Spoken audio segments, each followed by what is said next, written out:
Alright, we've got session 45 happening. It's 45. It's been a lot of them. And last time, y'all were still kind of deciding what to do with the caves, the exploration of the caves underneath the Circle of Thunder. But Rio just went in there and then did one of the cave things and then was messing around with dressing and getting boar meat and all that fun stuff. Neil went in through one of the secret doors, like at the almost top, like an outside ring of the Stonehenge kind of area. And obviously the most hardy character that you guys have, the one with the most hit points and armor, Neil, went into the caves to explore.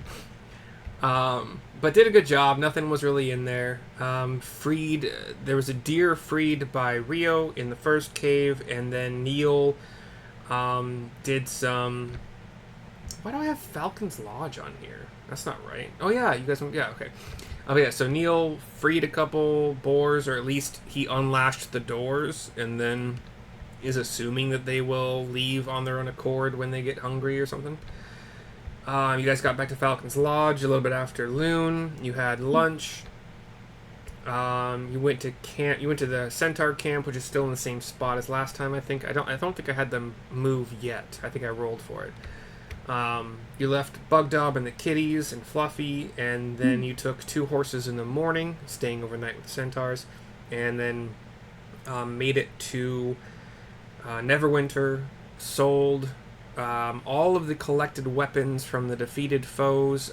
I didn't really check in regards to carrying capacity, but even if it was a problem, you could have easily built things. I think you did build litters that the horses dragged behind them. But that could have been from the crevasse fight. No, that was last session. We built the litters to carry all the weapons. Yeah. But the last session also involved you going back to the crevasse area, relocating. And then So anyway, you slice it. I didn't really think about that, but you guys sold all the collected weapons and shield and stuff. You found out that the potion with the blue swirling bubbling liquid was a potion of water breathing, and you sold that because you don't think you need it. You bought 20 pounds of veggies, 3 cold resist potions. You can make it 4 if you want to spend the gold and you want to give Bugdob 1. And you can make it 5 if you want to spend the gold and you want to give it to your summon buddy. Oh, good point. It's up to you if you want to spend the gold on those 2. So we can talk about that later. Rio would pay for, what would they, 300 apiece? Rio would just pay. Rio would? Not Rio, I'm sorry. Neil would just buy them. Yeah, Rio's gonna pay for them. You guys are character hopping today. Sorry, John, you are now Sarissa. Sarissa, you are now... That'd be pretty funny. I enjoy those. We should do one of those sometime, like if we do another campaign. But you guys bought other things, some tassels for Bugdob. I think they were like to hang off of his shoulder pauldrons for the kitties to play with. You bought Bugdob his own 3 javelins, so he doesn't have to borrow them from Sarissa. You got some sweets and some other kind of fun stuff for the Centaurs and for Falcon's Lodge and the people there. You got back to the Centaur camp by about 6 p.m. You showed them the disco rocks, as we have called them, and they have upped the party ability of the Centaurs. And they are joyful and happy about it. And I believe that's where we left off. I think we left a room for you guys to talk to the Centaurs tonight before bed. I'm okay with like saying that that's where we left off. You had like 7 or 8 p.m. Dinner's already been had. So what you gonna do?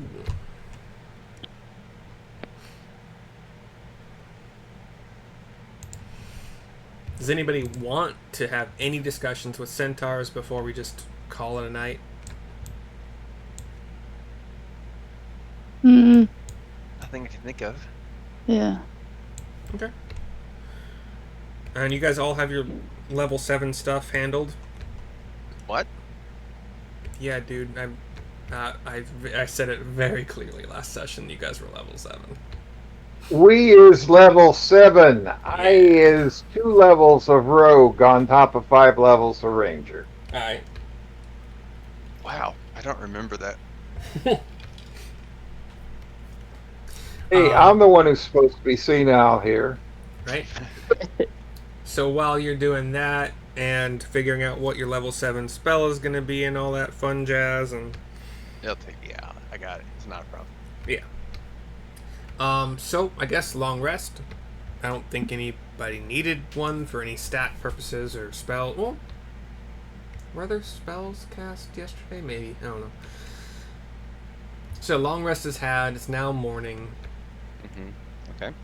I don't recall the last time you guys had. I think you guys are doing breakfast for your meal bonus at this point, so it would wear off around just before or after. Yeah, so if you want to do that again, you're welcome to. Yeah. Sounds good. Great way to start the day. And so yeah, make sure you have that. Sorry, what? Make sure to distribute the good berries from last night. So you wanted to do that last night before bed? Yep. Okay, so who gets how many? Yeah.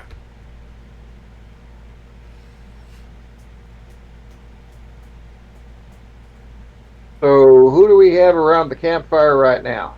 You guys are still in the centaur camp, so all of you, the kitties, Fluffy, the centaurs, your riding horses, 2 of them. Well, the horses don't get any. Rude, okay. One apiece. And that leaves how many? It depends on how many spell slots you're using. Just make 1 batch worth. At level 1. Which would be 10. Yep.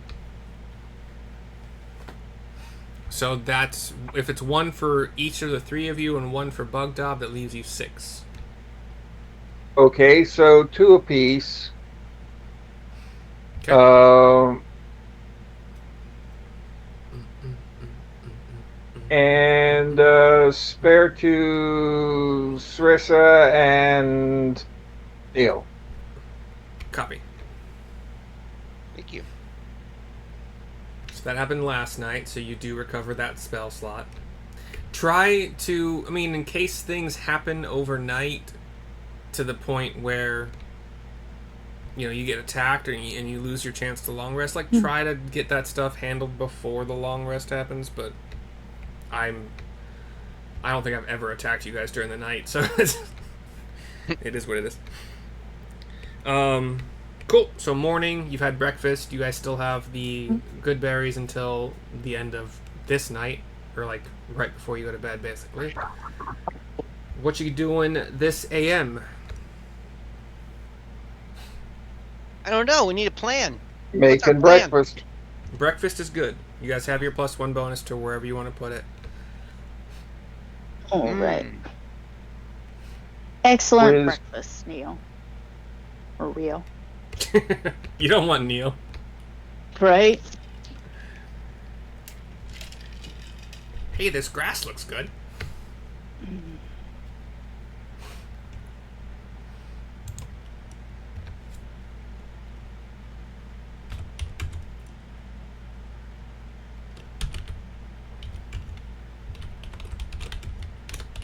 Wow. Well, you know, we're all such strong, powerful heroes, you know, and all. I think we should go save the world or something.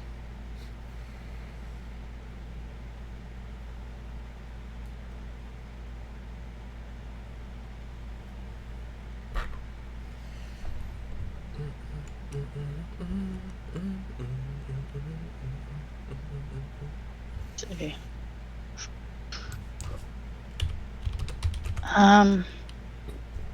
Well, we should decide what we're going to do.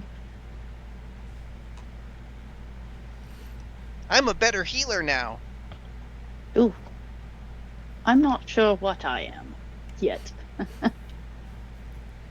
I've leveled up I've got more. I feel tougher. Tough enough to take on a dragon? No, not yet. Why not? You know, I think Bugdob has seen enough combat at this point in time also to... We'll give him another 7 hit points because I think he has a D12 hit die. So let me make a note of that. He should have 80 at this point. Yeah, because at this Theresa has more hit points than him right now. So Yeah. you have put him up to okay. I'll do that. Wait, he's got the well. He's got the ogre vitality as well, which is probably like another 2. I only have him wrote down as having 59 hit points. Yeah, we actually talked about that previously. Yeah. He had 73 before this change. He has a +3 to con, so... I only had him at 59.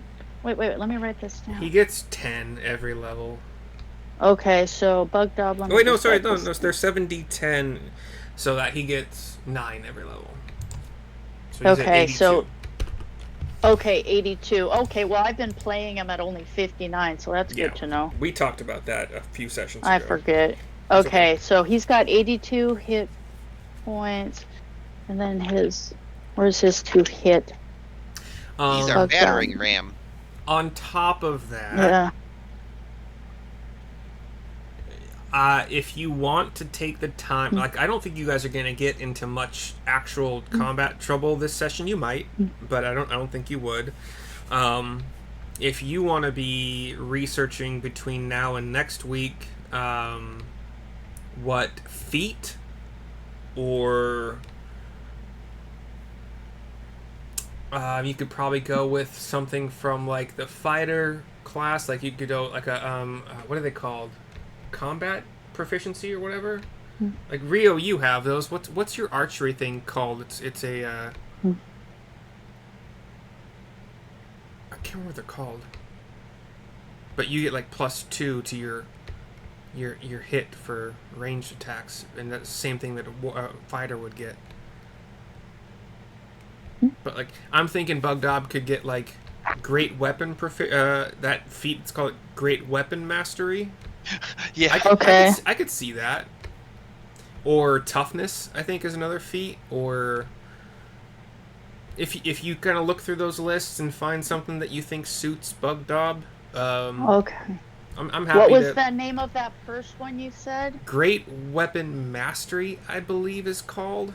It's a feat. Okay. You could also theoretically give him one of the fighter traits. I think they might be called. Okay. Fighter Like how trait, you, as a okay. paladin, you have I can pick dueling my Yes. style of fighting. fighting And style. There you go. It gives you something. So Yeah. fighter style. So you can pick a So- feat that works well for him, but like run it by me, or you can pick one of the fighting styles. Okay, I'll go through. We'll go through this, and I'll run it by the group. So, yeah, because I think hanging out with us, he'd be more than just swinging and killing at this point. He would start, If you want to be funny about it, you could also get him something that's like boosting his ability to talk to people, or Can we have him do a kitty fighting style where like he runs up and then he just pounces on them? Yes, That'd be funny. we can just call it a charge mechanic. Yeah. Or something for maybe talking mechanics or something. Well, if you remember, actually, I cast enhance ability on him before and raised his intelligence, and we had like a normal conversation with him for like an hour, and then he went back to his regular dial. I do You remember not that? remember that. Yes, Yeah, I I cast some intelligence on him, and Just to talk to we him? had. I don't know why we did it. It's hilarious. I'm sad that I don't remember it. It was a while ago when we first got him. What wasn't it? You guys wanted to play a game or something, and then you just had a conversation with him. Don't remember. Okay, Yeah. it's starting to bring back a little bit. Like I remember the game. I think I remember changing how I spoke as Bugdob for a while. Yeah. I wish I remember that better. Like raising his intelligence through a feat or raising his ability to communicate with people, like that would just be a cute thing more than a. But you're choosing one or the other.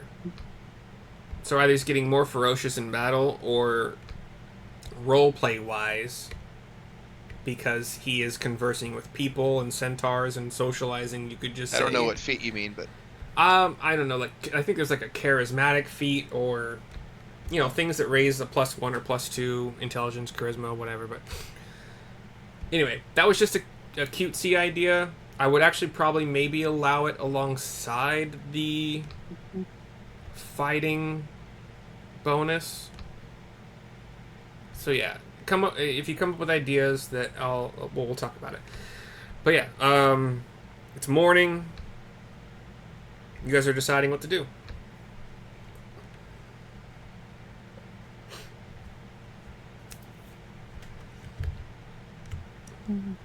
I am looking up monsters to kill you with. well, I don't know.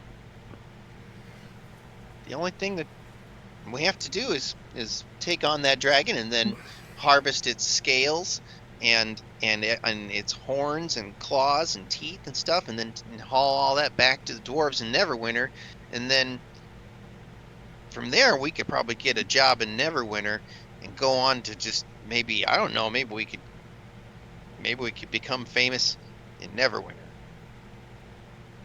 I'm not sure if I want to go back to the Feywild now. Like, if I just stick with you, Sarissa, I'm gonna be famous, so Yeah, yes, and maybe I'll just stick around. yes, well, and if we do find a door back to the Feywild, there's no reason why. Maybe I'll go with you. We could go to the Feywild during the dead of winter, and have a nice time there, and then come back in the summer and run our dragon barrow business. Well, time is a little bit weird in the Feywild, so if you come into the Feywild with me, if we come back, it may be like 100 years later, or it might be like, we might spend 2 years in the Feywild and come back and it's been a minute. You just never know. Well, that's all right. We'll figure it out. But yeah, no, I mean, I think we need to go gear up and get a plan and fight the dragon. So, can we say while we were in Neverwinter, if we looked around to see what other quests there were that still needed to be dealt with? Not to be railroady in any way, shape, or form, but as a brand new DM and just running the module, there's nothing in there. There's nothing in there for Neverwinter. Period. Everything Neverwinter has been kind of made up from maps I found online and shit. They want the dragon gone as much as anybody else. I suppose we could try going after the dragon.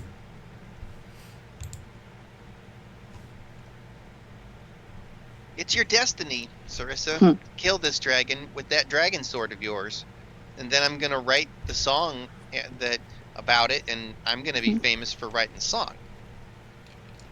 You're my ticket to stardom, Sarissa.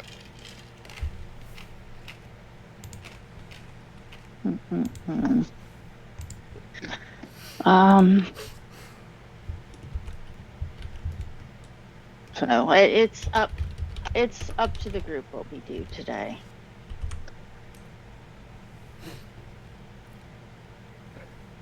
So, what, Xanth, I guess, I'll try to do this in character. Xanth would probably walk over and see you guys kind of like talking and,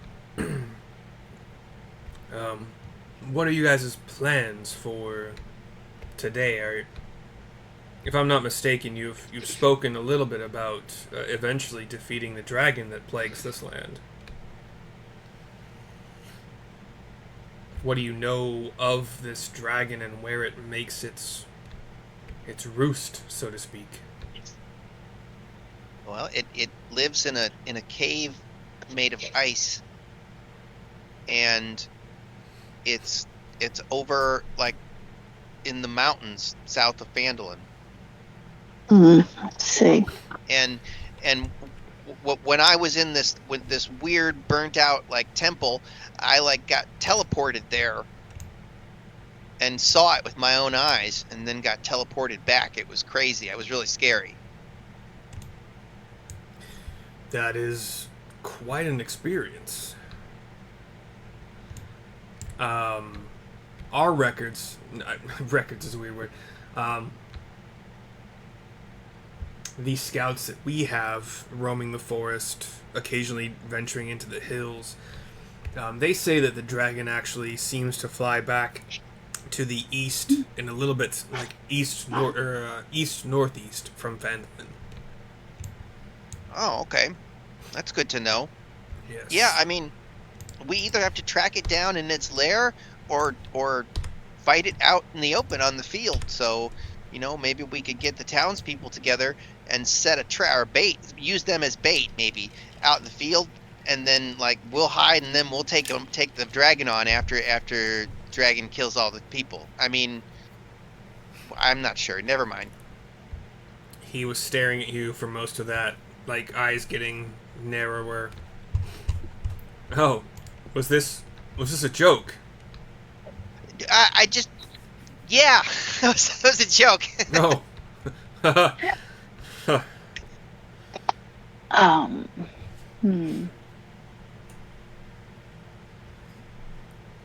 It just seems like there was something else that we hadn't done that we needed to do before the dragon, but I can't remember what it was. From the DM standpoint, I just told you guys that you guys, as if you did everything in the book, you would get to level 7th, and then you'd be one level higher technically than the book recommends for you to be at for the dragon fight. Just to like experience everything. Yeah, I suppose if we could pack up and go. Yeah. You guys have your camp you're kind of building. You could visit Falcon's Lodge. You could go to Phandalin. Yeah. You could revisit anywhere you've been before if you think you missed something. Should we try to get to the bottom of the anchorite thing? Like, have we actually dealt with those beings? Are they going to come back? That's a good question. I mean, they were using that magic circle to summon their beastly like giant boar, and we took care of that. So I think we should be good. We took care of those trees. We didn't destroy the mound though, did we? The mound? Not particularly. What did we do? We just we let the boar and the deer go. Well, we ate the boar and we let the deer go.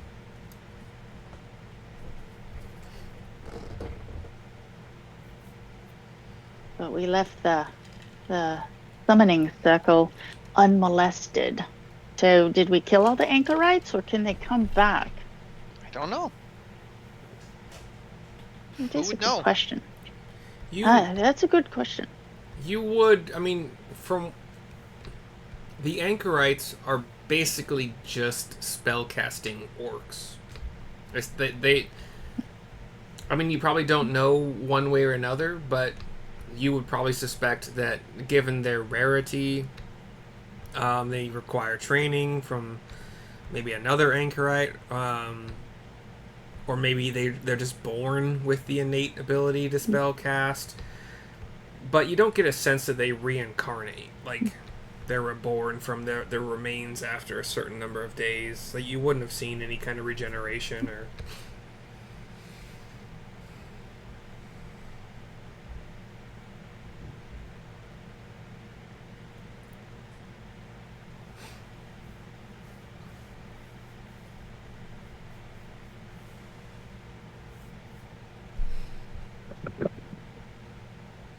but you're welcome to talk to people, try to get more information about the Were dragon.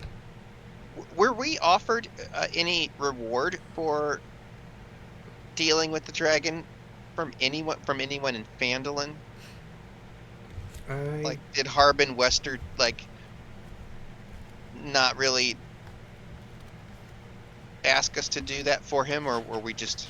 I can't remember if it was a discussion that was had originally, or you don't have to. I mean, it doesn't have to. You can I vaguely remember that. be accurate. I Just think trying to. I think I'm looking to make sure that it has anything about it, but I think the idea of this entire campaign is that you guys are, well, Neil's character just kind of popped in from the Feywild and wanted to write an epic poem or song, and like glommed on to Sarissa, who, like Sarissa, I kind of, we never really talked about your background, like why you're here, where you're from, much. Do you think you came here because you heard about the threat of a young white dragon, or were you just traveling and happened upon this area?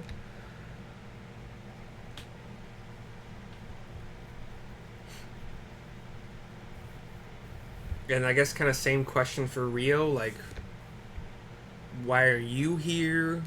What do you have a motivation for killing the dragon? Like,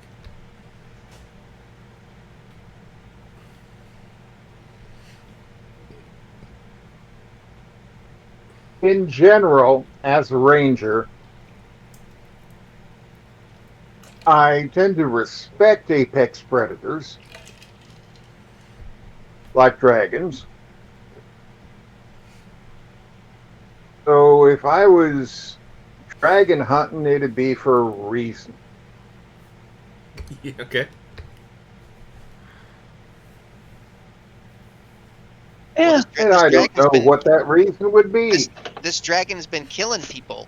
It's been murdering people, like out in the open around Phandalin. I thought. I mean, Rio makes a good point. Apex predators, they hunt, they kill. This one did happen to move in quite recently, though. It hasn't been around for long. Maybe it's a little bit too apex to leave. Well, it's been killing people, right? It's been killing humans and Yes. stuff. Yes. Like Humans, how many are we talking animals. about? One per day at least. Either a human or an animal One day. large enough to satiate its hunger. So, well, weren't we going to get to the hide and stuff to the dwarves for? We had a reason. Well, yeah, that was the deal that we made, but yeah. Do we get money out of what it? if we could just, talk the dragon into going someplace else, or find another food source for him? I don't know. That's an idea. It's a good idea.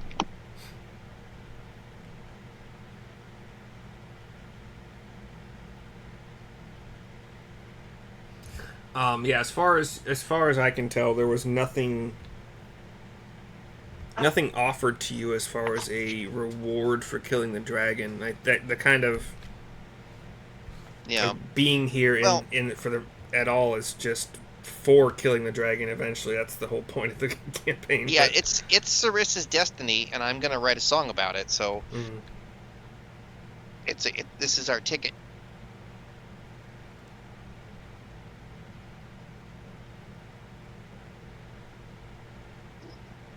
You'll be known up and down the Sword Coast as Rio, the righteous ranger, and Sarissa, the something paladin. Slayer. The what? Dragon Slayer. Sarissa The Dragon Slayer. Slayer. Yes, the dragon slaying paladin. Let's see. I don't remember. Maybe we can even go to Waterdeep and they'll let us go to parties and stuff. Oh. Well, I'm trying to remember what we were going to get gold or something from the dwarves. Yeah. We just promised that we would give the dwarves Yeah, we give them first. dragon scales. Yeah, sell it to They them. could make stuff. They would Yeah. have first right of purchase or something like that. Yeah.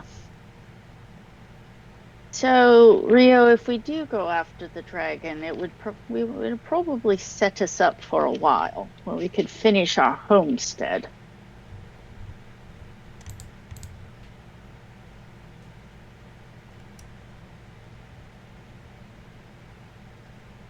And make some cooler armor for Bugdob. Right? Yeah. Some dragon scale Yeah. armor. And the dragon is a bit of a dick, Bugdob, do you want dragon scale armor? right? Trying to figure out if Bugdob would be overly excited about that, or I think he's pretty content, but it'd be cool either way if not overly expensive. So, I didn't take any notes. Let's see. What? And then did you guys want to spend any extra money for extra cold resistance potions, or just for the three of you? Well, we need one for Bugdob also. Okay. We can't have him getting frozen. So somebody take that. And amount. to summon a buddy. Yeah, it was you could have one for the summon a buddy. So Yeah, so they how don't. much are they? Are those the 300 ones? Yeah, They well, were 300? we're all kind of running low on cash. I don't. I got enough. I got enough to buy one. I'll Well, buy one for our summon a we buddy right now. Yeah, we'll get one for Summon Buddy, and I'll get one for Bugdob. Because we can't have the. It doesn't do us much good if half of our party freezes to death as soon as we get there. Okay. Let me get. I'll get one for Bugdob if you'll get one for Summon a Buddy. Hold on. Let's see. Bum, bum, bum. They don't have a price on the D&D Beyond, but I think that they had a price on that other thing that I had. There were 300, I think. There was Same cold magical resistance. items or something like They were 300 what we paid last week. that. That sounds right. Just want to make sure. Yeah. Because I took 150 out of mine, and Neil took 150 out of his to get one for Rio.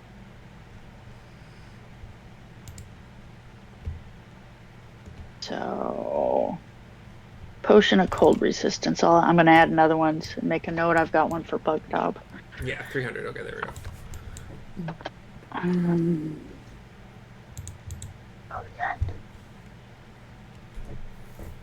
I've even still got my magical sling bullets for my magical sling, my double magical sling. I got a triple magical sling. Hell yeah, brother. And I'm. Yeah. I want to take the dragon down with my sling. Oh, if we call up Grebo, he could touch a bunch of stones for you, so you have a bunch of magical stones. Oh wow, I don't know if I can use those. I think that's just something you do. Yeah. No, if you can give He them can away. Yeah, Cool. he can touch them and give them to somebody else. Oh nice. Yeah. Are they... They're not concentration, right? No. Yeah. No. Once you hand them and It's I a gotta find cantrip. the- Does it say, like, how many you can have magically... you can have every turn if Grebo wanted to. That's how come he always How ends long up do they with a last? pocket. 'Cause- Let's see what it's. There's got to be some limit to a cantrip. Yeah, it's a minute. So basically, like, so 10 rounds in combat. So if he touches them in the first round, you've got 10 rounds, and then a minute in combat. It's a bonus action. And when you use it, you can touch up to 3 with magic. You or someone else can make a ranged attack with one of the pebbles by throwing it or hurling it with a sling. If thrown, it has a range of 60 feet. If someone else attacks with the pebble, the attacker adds your spellcasting ability modifier, not the attacker's, to the attack roll. On a hit, the target takes bludgeoning damage equal to 1d6 plus your spellcasting ability modifier. Hit or miss, the spell then ends on the stones. So. And then, so. It's just something. And he can do up to 3 of them, so. Okay, so you have 1 potion for each of you that makes it so that you take less hurt, less pain. Damage is a weird word in character to use. From ice related spells and attacks, which, Ice Dragon makes sense. You guys know more or less where its lair is. You don't know much about the lair though, right? You think it's a cave? I think it's a cave. Okay. You know it roughly feeds once a day. It flies out somewhere random, as determined by your DM's dice roll, and tries to pick up something to eat. Right. And so it would be impossible to like fight it out in the open, because we're never going to be able to predict where it's going to go and lay a trap for it. So we're going to have to just take the fight straight to the lair. You know it's young. You know it's not the size of like an adult or what's the other kind? Ancient dragon. Well, we figure it's a young dragon, correct? Yeah. Well, we were able to scare it off back there in the woods when it landed and it was threatening us, so we know it's not an old dragon. It seems kind of like an asshole dragon. Threatening. So I will say this: apex predators. I would say that this dragon is not behaving just like an apex predator. It's behaving like a bully.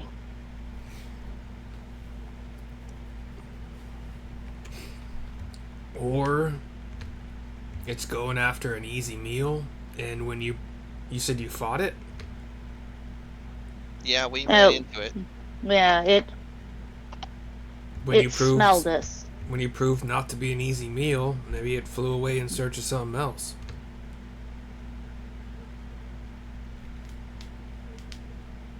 Right. And it would do so again if we tried to fight it out in the open. So Possibly. That's why we have to take the fight to its lair. Unless you have a way to tether it somehow to the ground, or like prevent it from escaping.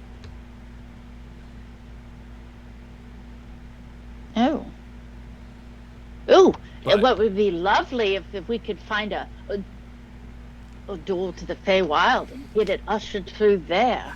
Let the Feywild deal with the dragon. What? I'm sure there's things much meaner and more wily than a dragon in the Feywild. It would be pretty funny to send an ice dragon to the Feywild. I put my money on the Feywild. I think I'd probably agree with you. Although I have limited knowledge. I just see portals sometimes, and yeah. So, never been in there. We're too scared to go in there. So yeah, that would be a fun way. That way, the dragon could really use his wiles to survive. So I guess if you figure out a way to lure it out of its cave, as you say, and then trap it somehow, or that's an option. Who knows if it'll work, but yeah. Well, perhaps let's sit around and brainstorm. Maybe we don't need to kill it. Maybe we do. Maybe we could put a giant net and to wrap it up, and maybe rather than killing the dragon, we could do something more interesting, because us, we will overthink everything and spend 5 times as long building a thing that we will probably forget to use the second we see combat. But it's the thought that counts. If that's in character, I'm not sure Xanth has been around for your elaborate plan making. No, it's just a comment to like Neo Yeah. and Rio. This one of those like, yeah, well, why would we change now? We're still alive. Right.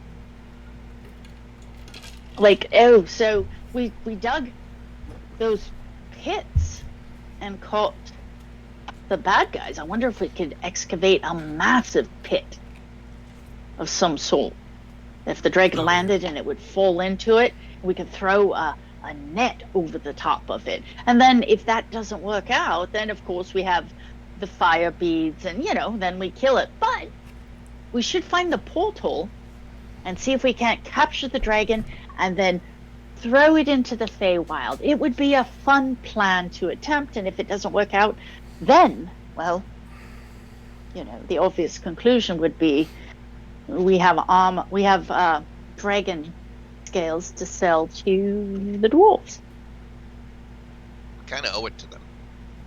Yeah, so we did say if we killed the dragon, they get first dibs. We never said we said if we killed the dragon. So if he gets struck through a portal to the Feywild, well, that's not really our problem, is it? If we ever come across the scales, they will get first dibs to buy them. I don't know what you're talking about. We're not sending this thing to the Feywild. That'd be fun. Oh, maybe we could send it to another plane then. I think you should just kill it. I guess we could. It's gonna make us famous.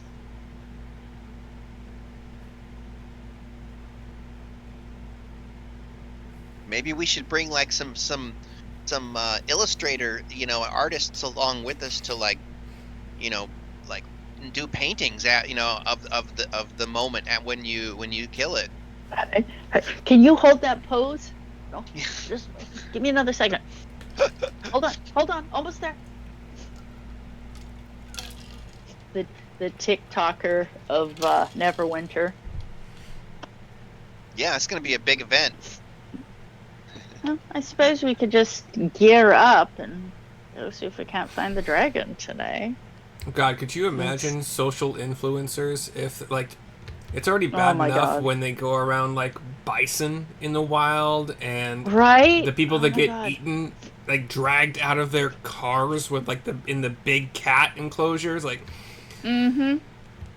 You see the one guy, the 22-year-old guy, was making fun of the a bull elk that was in rut, and it just rammed into his. They had their little car, and it rammed into it till it basically tipped it over because they were, ha ha ha, waving and videoing, and it pissed it off because it was in rut. And it's just saying then. They have a video because the car behind him was videoing also, so you could cut between the two clips what the morons were doing versus the guy behind him. Like, that's not very smart. Oh boy, yep. Mm-hmm. As this car just gets destroyed. Is this like bull elk ramming cars in Yellowstone? Yeah, just Google bull elk ramming cars. That was I'm pretty sure it was. This one's 12 years ago. It was newer than that. There's a two years ago in Estes Park. Let's see. And then 10 months ago, beware of elk rutting season. An Alberta couple captured. Let me see. Beware of elk rutting season. An Alberta couple captured. Is it this one? Angry elk rams car. This one isn't it, but Jasper National Park. Here's one from just 10 months ago, but this isn't the one I was watching, but it's a pissed off elk in Colorado. Just the guy's hiding behind his car. Apparently, as the battery went dead or something, and the elk just keeps coming at him. So, he's calling and everything. Yeah, it's pretty funny. Have you seen the one of the tourists where they do the little peace sign, and the little duck lips with the leaning on the buffalo, and you're like, you are fucking stupid. It's fucking stupid. Like, people like that. Do you see the one where the guys were fucking around with the moose, and the moose came after them? I haven't seen any moose or elk attack videos. I've just read about the big cats and the bison. It was moose attack. My brother told me about it. It's up in it was Anchorage because my big brother lives up in Anchorage, and these morons were. It was only just a few this last winter. They were playing with a ball or something, and they kept egging on the moose, and the moose went after them. They're lucky they're not dead.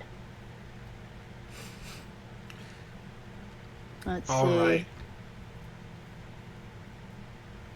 You can post the link in at your leisure. We are trying to still figure out what you guys want to do. No.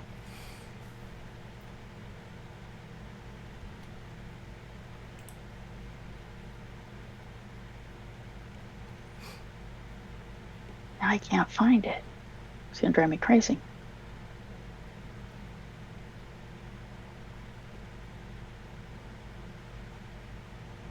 Mm-mm.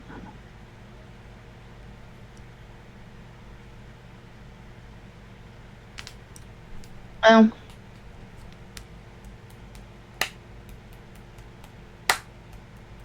do we want to just gear up and go find a dragon today, or should we circle back to the Thunderdome and destroy the dome real quick to make sure that's been dealt with before we go potentially get killed by a dragon? Or do we want to try to get some intel on the dragon? Oh, that's actually probably the best idea to date, honestly. Sure. Find out as much as we can, take notes, find out if there's any pattern to where it shows up. We could potentially, Do you think it would attack Bugdob?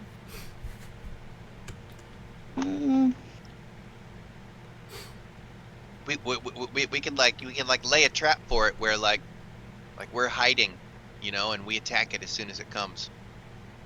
Something, yeah. So if we ask around for intel, maybe there's a or pattern. Me, I'll be the bait. I don't care, but like if you guys, as long as you guys are like ready to jump out from behind your hiding spots and attack it. Let's see, Bugdob is if you said that in character and Bugdob was around to hear, he's like, Bugdob tough, but not wanna be bait for dragon. Oh yeah, Bugdob, you're super tough. We're all just gonna kick this thing's ass, CC, and you're gonna be there too. We could we can figure out. We can ask around, and we can talk to people, and we could have a map, and we can see if there's any pattern. Like maybe it has certain feeding grounds, or maybe it makes rounds, or we could figure it out, so we could put a few traps in place for it. Sure. Yes.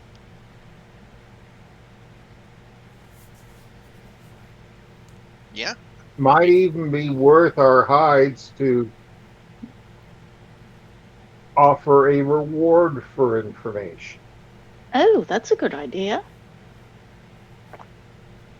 Well, we could also make the reward contingent upon when we finally sell the scales to, so we can make a larger reward. Or I guess we could just put up some gold for information.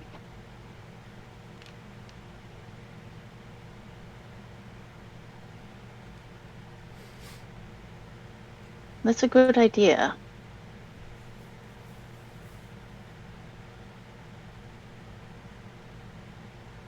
We could get people to try to invest and buy shares of the dragon scales in advance.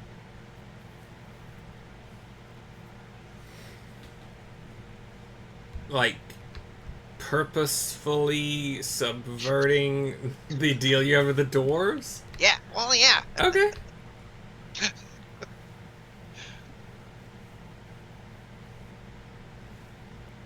No. Okay. You can do what you want to do. I try not to be meta. I don't think the dwarves would have spread the word about the deal they have with you. Well, like maybe to their own contacts to make sure that you don't fuck them over, but I also have not thought about where those contacts would be and how. Yeah, so if it comes to it, I'll have to think about it. We'll see what happens. I'll probably roll for it. What was it that Neil suggested? Oh, I was just kidding. I was saying that we would sell shares of our dragon harvest in Right. advance to get money. Actually, we could do something though. Yeah, but I don't think it would take much gold to get information. I mean, if you're a subsistence farmer and somebody offers you some silver for a little bit of information, or some gold for more useful, I think. Did the dwarves... Okay, trying to remember my own deal with you guys as the dwarves. There's so much information to remember, and I don't think I write it down all the time when I should. But did they offer to help with the scale removal, like the overall butchery of the dead dragon? Or were you guys required to bring either the full dragon down from wherever you find it, or the cut up bits of the dragon you choose to bring with you back to Neverwinter? I thought they might have offered help to transport, but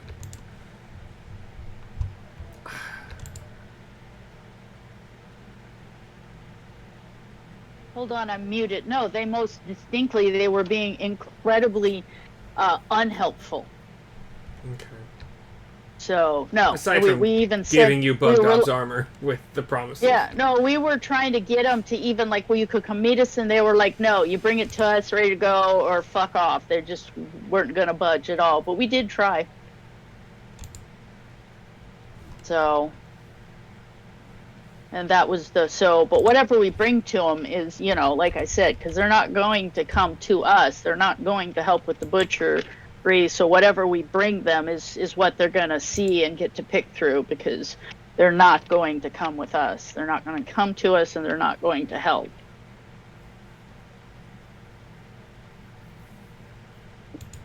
Let's see, I'm looking through that. Maybe we could call it the Dragon Butchers. The Dragon Butchers. Our new name. Rio's Specialty Meats A and deal Smokehouse. is made to craft Bugdob armor for half price and supply carts and horses to carry dragon carcass back to Neverwinter in exchange for first chance to purchase all of dragon, except for 5 scales that Sarissa would like to keep. Mm-hmm. For whatever reason. Okay. Yeah, so we can. How are we gonna get our hands on those cards? We have to go and get them. Well, then maybe we should go get them So, first. yeah, that is entirely up to you. I am also going to I think between the intelligence of all of you combined, which I don't think is a dumb stat for any of you, you would probably, especially Rio would know this. Well, actually, It is a dumb stat it for was. you? Okay. But like Rio with your hunting and your survival stuff, like in your skinning and dressing and whatever for animals, you would surely understand that if the dragon is killed in the frigid temperatures that it likes to make its lair, it's probably like the meat scale, like all of that is pretty likely to keep for a while. It seems like we had this conversation too. Like, do you guys remember we almost had that conversation? Like, look, it's gonna be cold, so we don't have to deal with it all immediately. Like, we had this conversation where we were like, well, we can just grab what we need and head. You know what I mean? Do you guys remember that? Because we'd already, But yeah, knowing that the dragon makes it's an ice dragon. It makes its lair in frosty conditions. Yeah. You could go to Neverwinter, or we could even say that you did it while you were in Neverwinter and you brought it back already, but you could get the horses and the carts now. You could move them closer to Neverwinter, to where you think the dragon is holed up. You could leave them in your camp. You could leave them at the base of the mountain, like it's... Or you could get them later, after you kill the dragon. Yeah. Yeah, I remember talking about this. Like, there will be no huge rush because the meat will get, like literally, we could even like, be skinning it and gutting and all that stuff, and just send, one or two people to town to go get the carts and stuff, while the rest of us keep working on it because it's cold, so it's not going to go bad.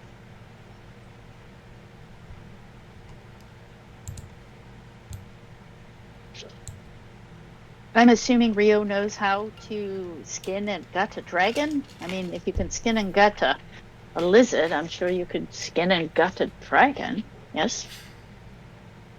I would assume that applies, but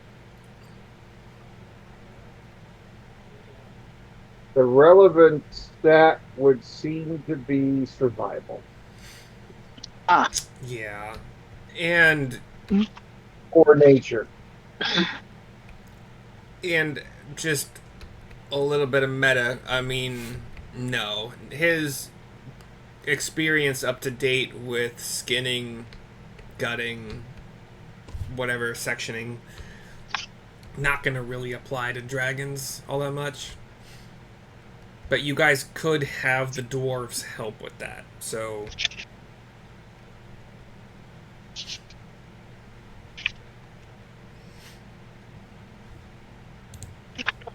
I just wanted to make sure I reminded myself of what the deal you guys had with them was. So I bet we could put up flyers and just word of mouth, for people to start getting us as much intel. We could actually create a map, places, times, what was said, etc., to see who disappeared from where. And we could see, is it quote unquote the helpless being picked off, or is the dragon looking for a challenge? He likes food that fights back. Is he just like going for elderly people? Right, elderly people and small children, or does he like a spicy burrito? It hurts going down.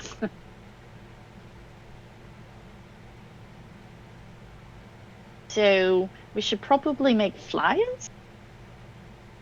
Like how do we? I'm not sure exactly what you're trying to figure out. Like, what information are we trying to get? Oh, intel. Who was Number taken one, when? Yes, go ahead, Rio. when we go to town, pay a herald. Number two, is there a printer? If now we're in medieval times, so there wouldn't be a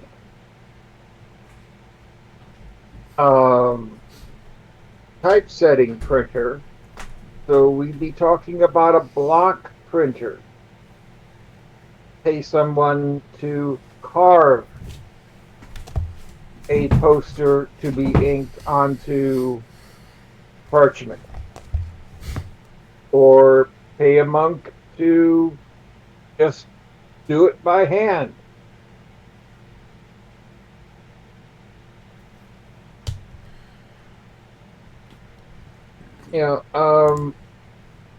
How many people are in this town?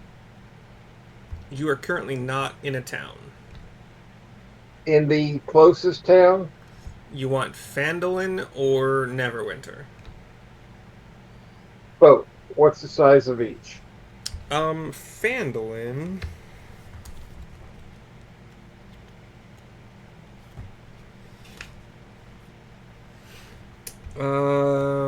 So let's say for Phandalin is probably no more than 100, maybe 150. And Neverwinter? Neverwinter's big. Thousands. Vandalin, all we have to do is put up one flyer. Why are we using flyers? How many people can read? No. Oh, good point. Though the people that can read might be ones, we might want to capture that particular group because we might be able to get a different kind of information from those who can read versus those who can't. So a few flyers, perhaps around, So, and write a flyer in the store and in the tavern. And that'll take care of Fandolin. Then we go to Neverwinter. all right. And in Neverwinter, if there are block printers, pay someone to carve a flyer, and flyer would say, meet us at Tavern X. And tell us about your story with the dragon. Oh, yes. And Neil will get all sorts of interesting tales to make into songs out of this one. Yeah. Right. Taverns.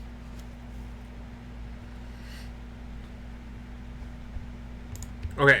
So that's the way to get the word out. Excellent. Handwritten flyer in a tavern, and pay the barkeep and barmaid a silver or two. No,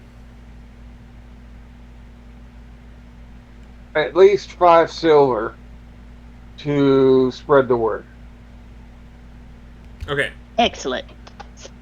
So, let's say there are 4 taverns in Neverwinter, one for kind of each district-ish thing, just to keep your costs down as well. One tavern in Fandolin, and then you want, and you said there was another. You want to place another flyer at the popular shop in Fandolin. Right. Okay, so that's 2 for Fandolin, and then do you want to place any flyers outside of it, like that are not in bars in Neverwinter, like popular shops or restaurants or markets? Markets, because we don't want just drunks. We also want, well, not just drunks, but perhaps, maybe outside of the armor shop, or even, or at the animal husbandry type store. It's when the farmers and the herders come in. I'm sure they're the ones that have a lot of experience.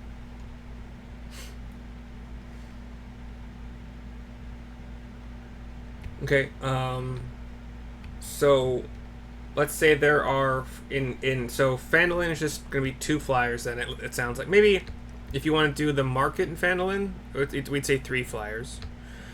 For Neverwinter, we would do 4 for the bars. We'll say there's 3 markets. And was there anywhere else you would want to post them in Neverwinter?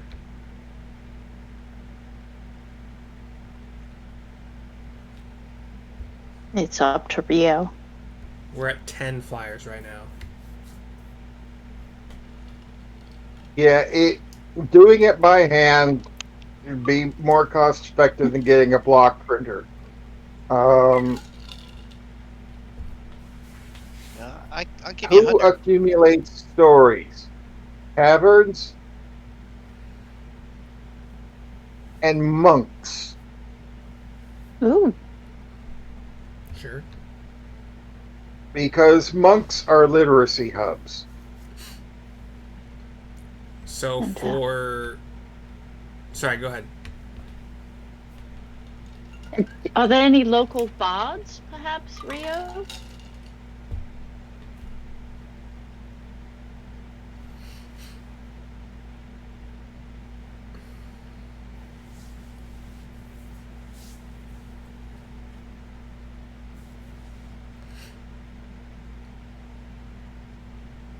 I think taverns and monks would be adequate. So no markets?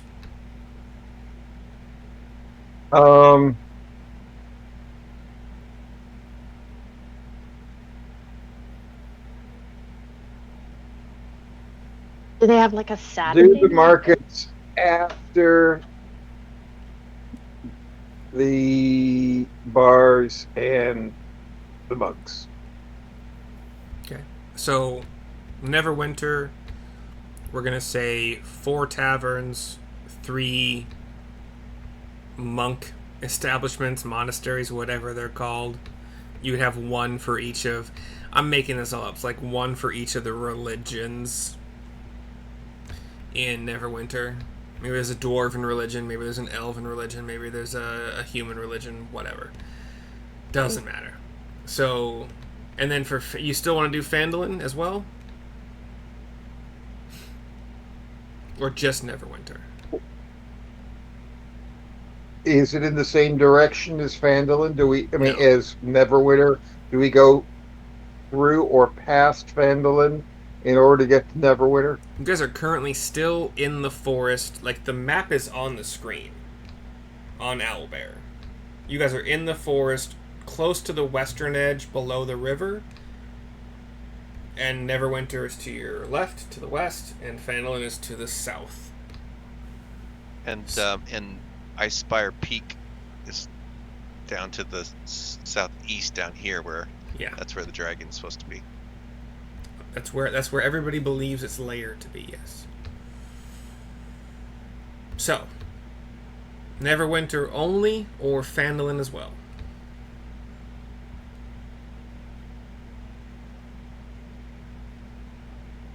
Neverwinter first. Okay. So doing, it's going to be 1 silver for the paper and writing supplies, and then you can take your time to distribute them. Go to tavern, write it there. And from your centaur camp, we got 5, 10, 15, 20, 25, 30, 35. Are you taking the horses or Fluffy? Or Fluffy?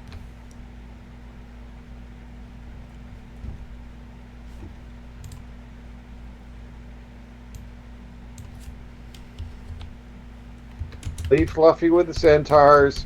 Take the horses.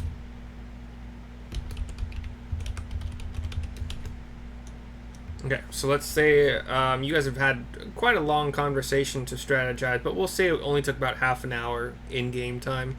You leave about 8:30. It's 35 miles. 35 times 8. 8 mile. Wait. 8 minutes per mile. Yeah. 280. So 4 2/3 hours gets you to Neverwinter. We'll be there after lunch. Yeah. So 12:30, 1:15-ish.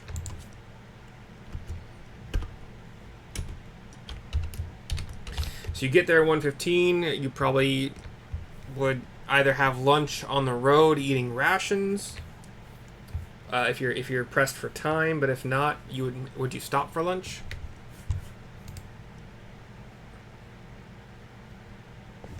I think so.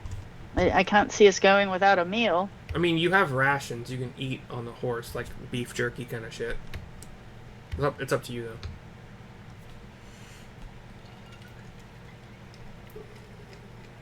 Yeah, I'm not... Get tired in the saddle. So stopping to make lunch seems like a good idea. Okay. So you get to Neverwinter by 1:45 for a rest from the saddle and lunch. You can find paper supplies as early as like 15 minutes, so that's about 2. You can write up what exactly is, like, word for word, as best you can, what is written on these flyers. Or drawn. Do not meddle in the affairs of dragons, for you are crunchy and good with ketchup. Come talk to us. No, just kidding. have an interesting story about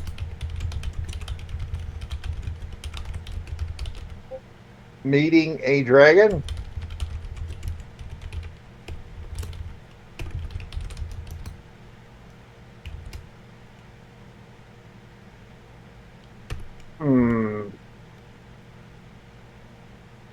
Will pay silver for true dragon story.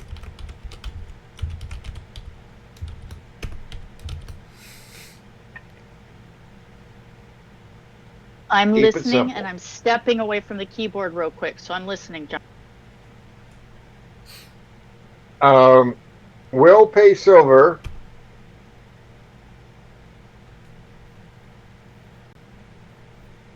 for true dragon story.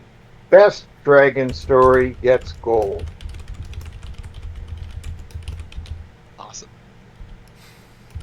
Okay, so have an interesting story about meeting a dragon?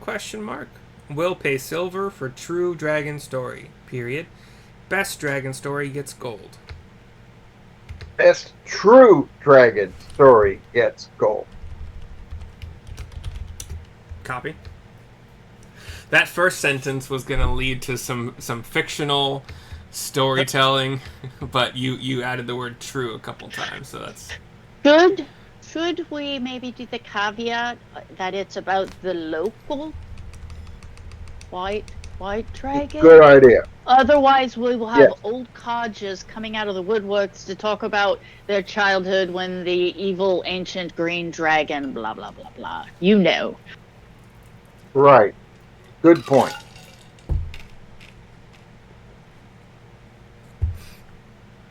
Okay, so with that good point, would you like to reword anything or add another sentence or... Okay. Where does our target dragon live? Are you asking the DM? No, the rest of the party. Oh. Do we know where the dragon lives?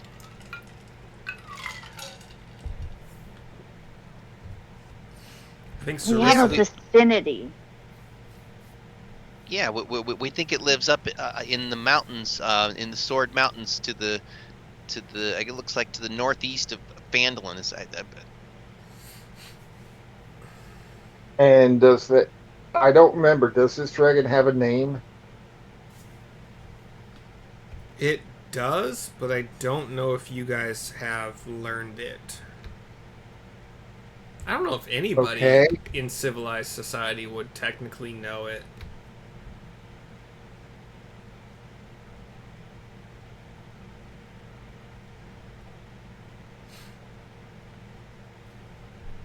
True names, I guess, have... Well, I don't know if that's a D&D rule that true names have power. but- Want info on young dragon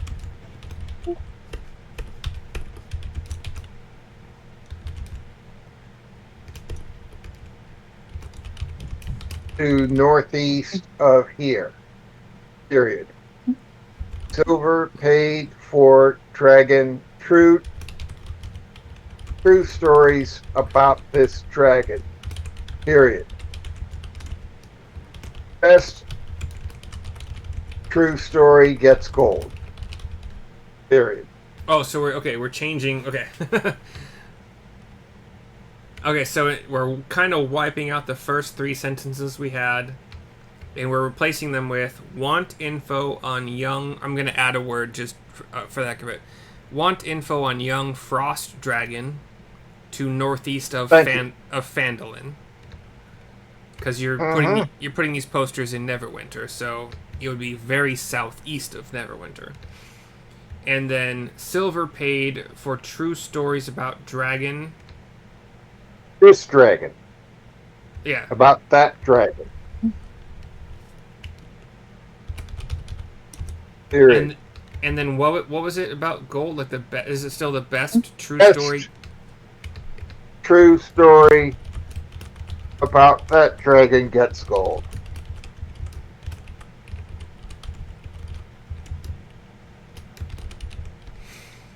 And so those are replacing the first 3 sentences you had, right? Mm-hmm. Okay, so want info on young frost dragon to northeast of Phandalin, period. Silver paid for true stories about frost dragon, period. Best true story about frost dragon gets gold. Do you want... And then we have to like give a contact. How do they contact us? True.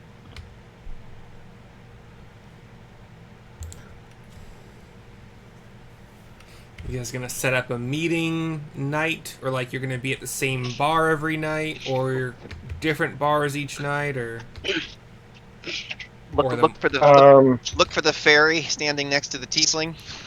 So, we could potentially, if we find somebody that we trust, leave one of our sending stones with them, and every time they get a 10 stories stacked up and lined up for a day, we could go. I don't know. I'm just thinking outside the box. Yeah, or look for the nearly 7-foot tiefling with the tail that's blue, and the fairy Yes. sitting on, and if you and don't look for the ranger because you'll never see him. He's hiding. Right. okay. So what are the exact? Or just words? say contact fairy, comma, tiefling, comma, and ranger, comma, LLC. I like that. Fairy, tiefling, FTR. and ranger LLC. FTR LLC. Contact fairy and tiefling. It sounds like a law firm.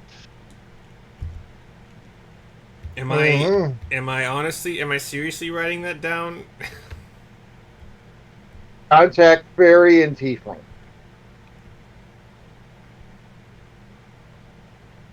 In tavern.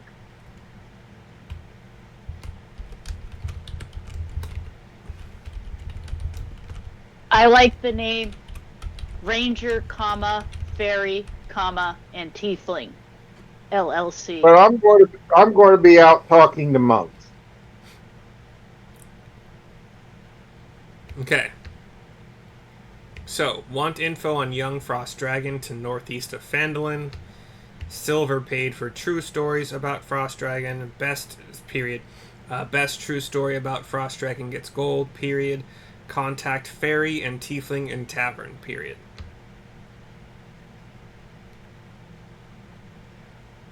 Are the words approved by all of ye?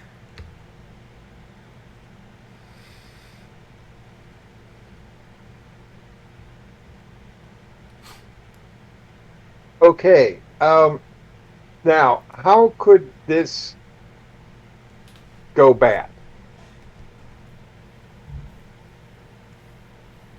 Put your thinking caps on. We've assumed this will work. I'm listening. Now- My headphone batteries are dying, so I can't answer for a minute, but I'm listening, John. Sorry to interrupt, but I can't answer for like 2 to 4 minutes till I find my goddamn headphones. Neil, how could this go wrong? We just have to be specific about which tavern that we're going to be at. That's about the only thing I thought of. What if the person with the info we need got 86 from our ideal tavern? I mean, I'm going to assume that the person with the knowledge might be a drunk, might have a bad reputation, and might be banned from a tavern. So maybe we'd better cycle through the taverns. I could just charm the bartender. Your DM had not thought about people being barred from the taverns, so thank you for putting that in my brain. That's But yeah, fun. is there another location then that's safer?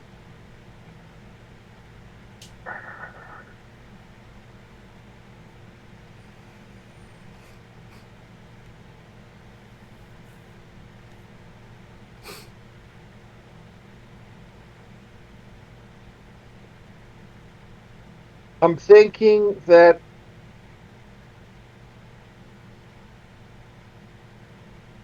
Tiefling and Fairy, the combination would be conspicuous enough Yeah, so that finding you would not be difficult.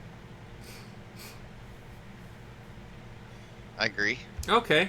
Okay. Yeah. Or we could just add the tagline, at a tavern near you.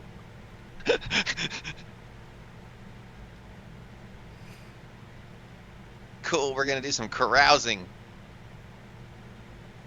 That's y'all's department. So, the words seem to have been chosen. Sure. Do you want any kind of inflection on them? Do you want some words bolded or capitalized or underlined or anything like that?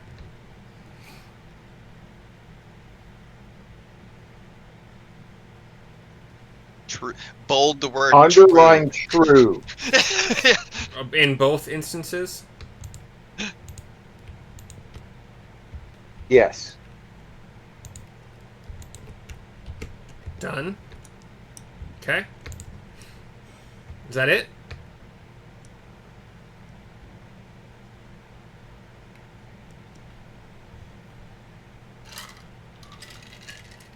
Do we need to hire a wizard to cast Zone of Truth? That would be splendid. How much would that cost? I don't know. Oh, that's not a good pace at all.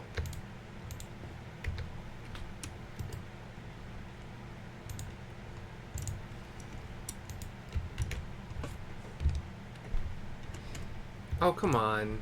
Can you not paste the... Okay, hold on.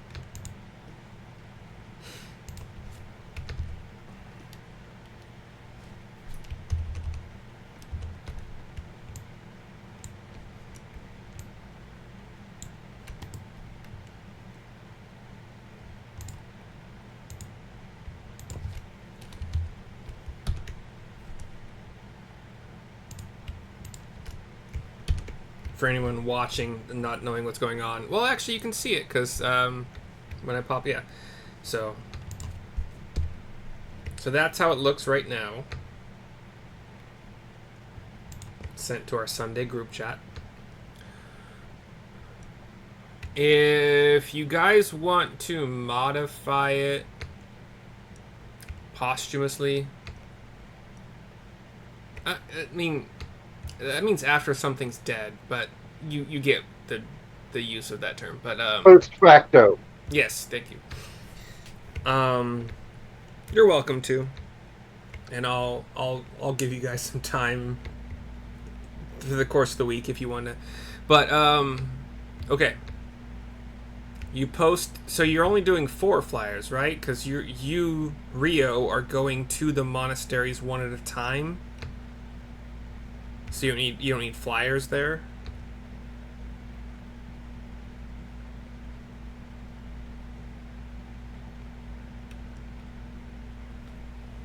Are the monk's gonna make the copies? If you're only doing 4, you can write them yourselves for no time. Oh, can paladins like they can prepare different spells when they long rest, right? Yeah, I believe so. Okay, I think Yeah. I think that Sarissa should be able to get Zone of Truth that you could cast when people are I don't know how long it lasts, but you could. Let's I think see. it's 10 minutes.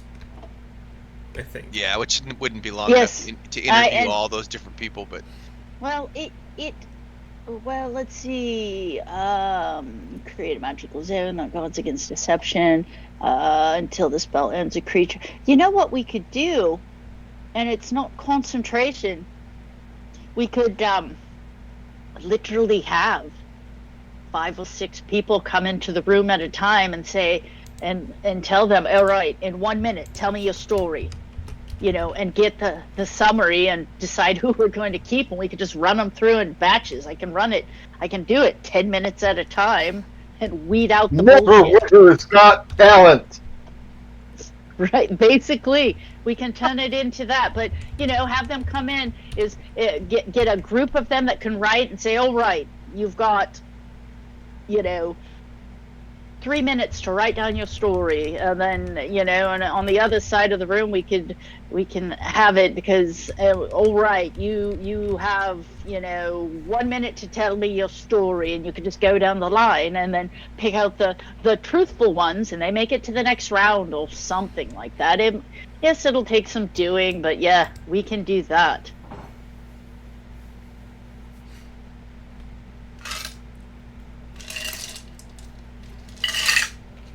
Because an affected creature is aware of the spell. Avoid answering a question to which would normally respond with a lie.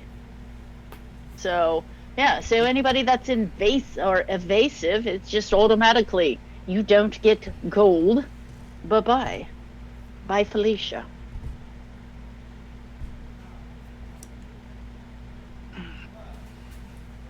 Okay. So 4 flyers for the 1 flyer each for the 4 bars in Neverwinter have been created. Go to bar. Talk with barkeep. Okay. What can I do you for? Negotiation may be required. I don't know what that means. Required for what? What are you talking about? They may not want you there. They may not want a crowd of scruffy nerf herders coming in with stories. Hey, dude, are you okay? Pave the way. Who are you talking to? What are you talking about right now? You're like looking up into the sky and talking. I don't know what's...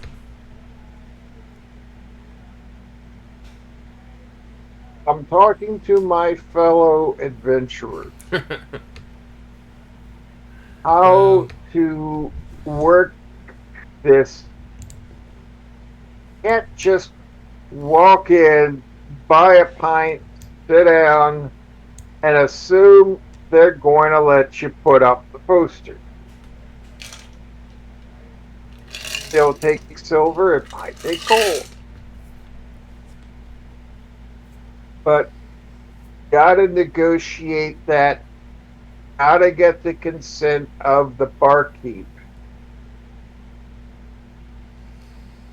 before we start putting up flyers saying, come to the Acme Tavern.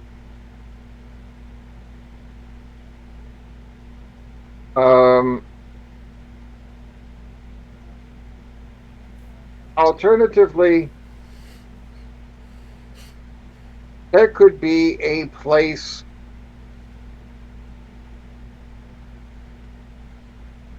in Neverwinter like a Zocalo in Spanish towns, where everybody hangs out. Is there a place in Neverwinter where people hang out or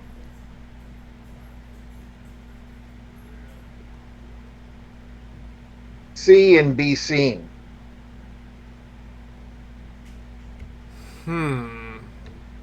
I don't know Neverwinter culture. In a Spanish town, or Mexican town, or Chilean town, people will walk around a square or a fountain. Zocalo. And in wonder, pardon? I think they call them Zocalos or Zocalos or something. Zocalo. There we go. Yeah, when I was living in Mexico. Emphasis on the next to the last syllable.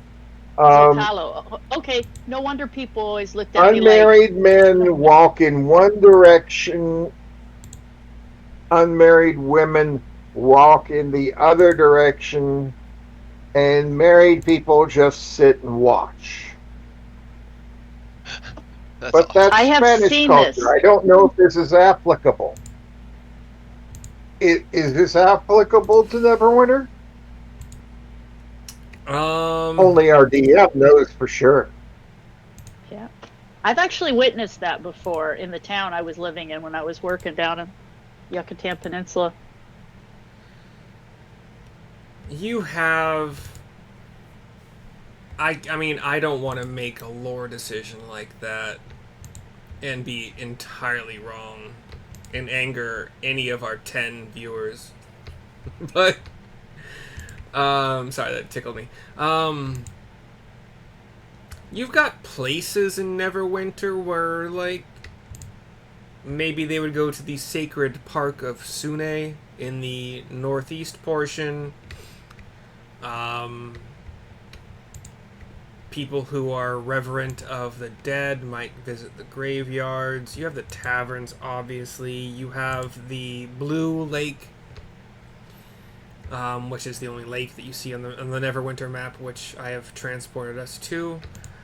You have the river, where people might fish, sunbathe, play along the water, whatever. But as far as specifically a place where the single men and single women walk counter or clockwise against each other, I don't want to make that kind of a declaration that like one specific spot exists for all that. What season is it now? It's not the kind of season where people just want to stay indoors all day. Okay. So probably Um, most likely spring or summer just for that purpose. Mm-hmm. So, is there a fountain where people come to get good water in Neverwinter? I don't. Gosh, I could look up Neverwinter plumbing situation.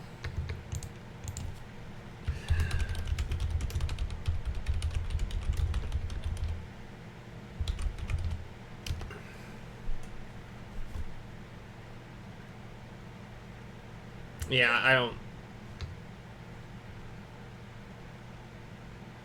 Yeah, that'd be a lot of. I don't think there's one. Like, I don't think there's a fountain where they would get their water from. I would assume that houses and buildings at the very least had like a water pump thing where they moved a lever up and down and water came out.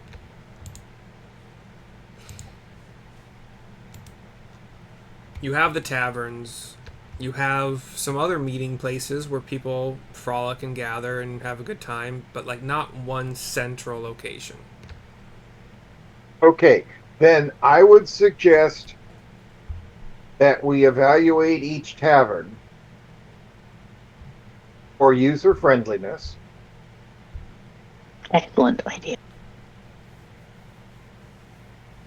And once we've visited each in turn, as well as reconnoitered the town for a common meeting place, which is not a dive that genteel people would be afraid to go to, but also which is not so uppity that rowdy folk who are risk takers and therefore more likely to find dragons and survive them would find too hoity-toity. Okay, so The small town I grew up in would have two places to go: the dock and the pier. And either the fishing pier or the dock the city docks would be where you'd go to meet new people, to talk, to gossip. Um, there may or may not be a place like this in Neverwinter. I can hear the DM's dice rattling right now. But my feeling is if we pick one tavern, we're going to miss out. So either we cycle through each tavern, or we find a public meeting place. Like the Fandolin equivalent of the Sons of Norway or something, or the Elks Lodge. Well, you get the Elks versus the versus the Eagles versus the Possum Lodge. The Lions. Right. I don't want to screen out a prospect because, well, I'm an Eagle, goddammit, and I ain't going to go to the Elks. Okay. I posted the Go ahead. How about the healer, the local healers? Like maybe put a flyer up at the healers or the doctors. You know what I mean? Well, I'm not talking about places to advertise. I'm talking about places to meet. Oh, okay. Good point.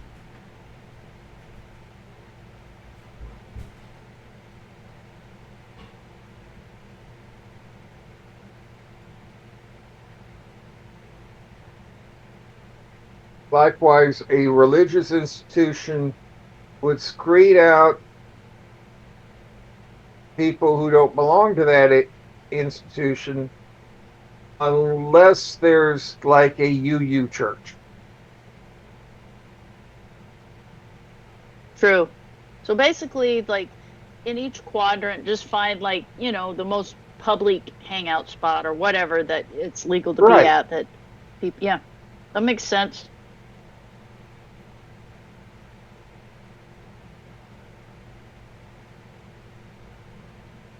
Yeah. I can entertain while we're doing this at the tavern. Get us free drinks. That's a good idea. Are we still doing the tavern though? Well, I thought we were trying to decide where. We went with the tavern, right? Well, and we would need to pick one in each quadrant of the town. You know what I mean? Like one in the southeast. I thought we were directing them to one specific one where we were just lay in wait, right? Or maybe like on the Saturday, hang out at the local farmers market. I don't know, something. How about the Iron Flagon Inn, which is in the Market District? It says it's known for its poison serpent ale.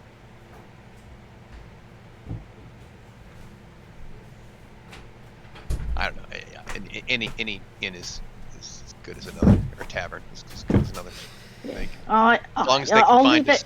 Yeah, leave it up to Rio. He seems to, so we'll like the information. So yeah, if you guys have not noticed, I think Neil has because he has referenced it. The interactive map that I am using for Neverwinter, I posted a link. You guys have certainly been here long enough and explored long enough to more or less have this information at your fingertips, so now it literally is. I would say, given the Shining Serpent Inn, which is to the north of the river just a little bit, kind of in the middle of this map, is a clean, popular tavern inn. That could be one spot you post up. You could theoretically have people to divert with their information to the House of Knowledge, where you might be able to convince them to gather info for you and then give it to you, maybe for a small fee of scribing and whatever. House of 1,000 Faces just below the lake would be a decent like halfway point between people who like to hang out at the lake for the leisure and then people who like to go to the river for the leisure.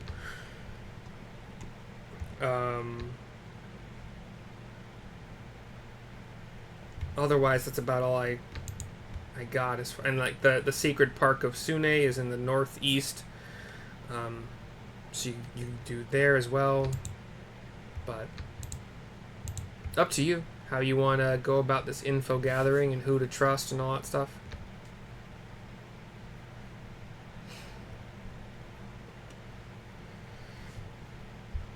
If you guys want to think about it and decide after a break, we can go to break now. I think I'll think better with food in my stomach. I am also somewhat hungry. Oh, back at in 12 minutes. I can't promise that, but let's say 15 at most if we can do that. Yep. Okay. How do you say that word again? Not Zocalo, but how do you say it correctly? Zocalo. Zocalo. Okay. Like I said. Okay. Zocalo. And we'll be right back.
All right, and welcome back. What are we doing?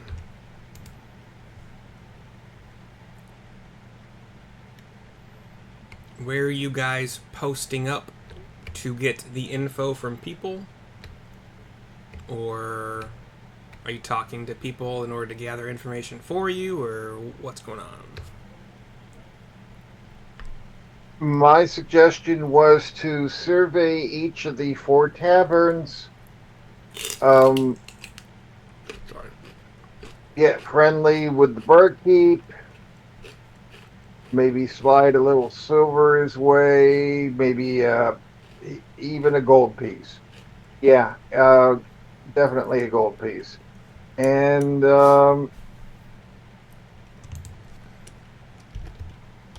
see, first of all, if asking the barkeep resulted in any information before putting up posters.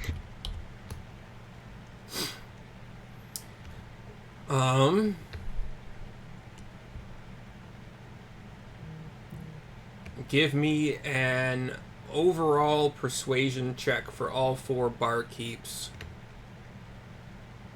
It's kind of more of a luck, but I'm going to let you add your persuasion to it, if that actually does add anything. I am not a persuasive individual. Do you have at least a +1 in charisma? No, I don't. Oh, well, I guess my real dump stat was charisma. Well, Stritza has much charisma if you need help. is Sarissa talking to the barkeeps instead of Neil? Or, sorry, instead of Rio? No, I did it. Is that all right, Rio? You tell me what to say. Oh, definitely. Okay, so blah blah I blah. approve your message. Okay, so Sarissa will get the 411 from Rio and then saunter up to the bar and be like, "Oh, hello, barkeep." Okay. And give me a persuasion check. Persuasion, and then I can see Neil sitting on my maybe sitting on my shoulder because you're pretty charismatic too, aren't you, Neil? Yeah. Okay, persuasion. So 16 plus 7 is 14, 23. Okay, that beats the luck check.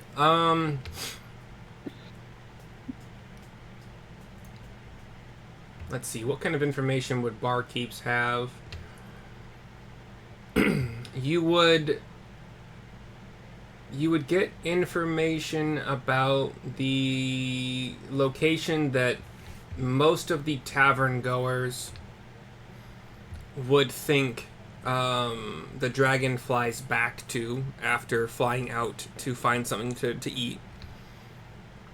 You get that it is a young white dragon. You get that it doesn't seem to like to pick fights with things that fight back.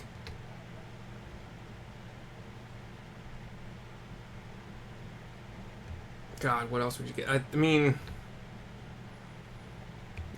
some of the patrons might have seen cold breath attacks, which I would assume you guys were already kind of expecting. And with that high of a roll, you would actually have received stories from the barkeeps about a little like imp-like creature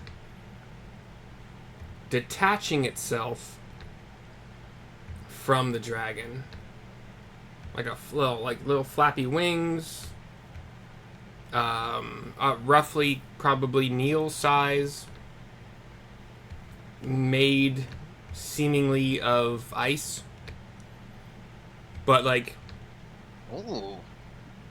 yeah, that was a pretty high roll. So whoever the barkeep got the info from, and it was just one of the barkeeps happened to get one of these stories from one of his patrons. The patron mentioned that he didn't notice the thing at all until it detached itself from the dragon, and then seemed to kind of pick at what the dragon was carrying, or like what the dragon was picking up. It was trying to eat what the dragon had just freshly killed. And then as the dragon was picking the kill up to take it back to its lair, the creature once again attached itself to the dragon, and once it was attached and no longer moving, it was like indiscernible from the dragon's body.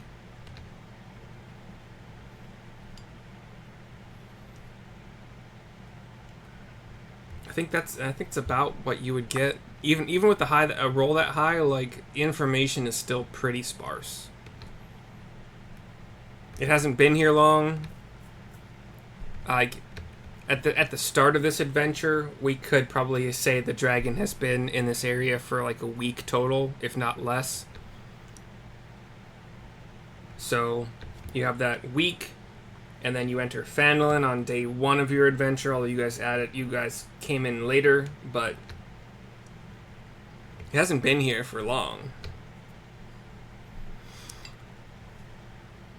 You know what? That's a pretty high roll. You would also know. You would have learned that there is actually a fortress on Icespire Peak. Fortress. And let's just keep going with it. Why not? I like to info dump because it's more fun. You would have learned that the fortress was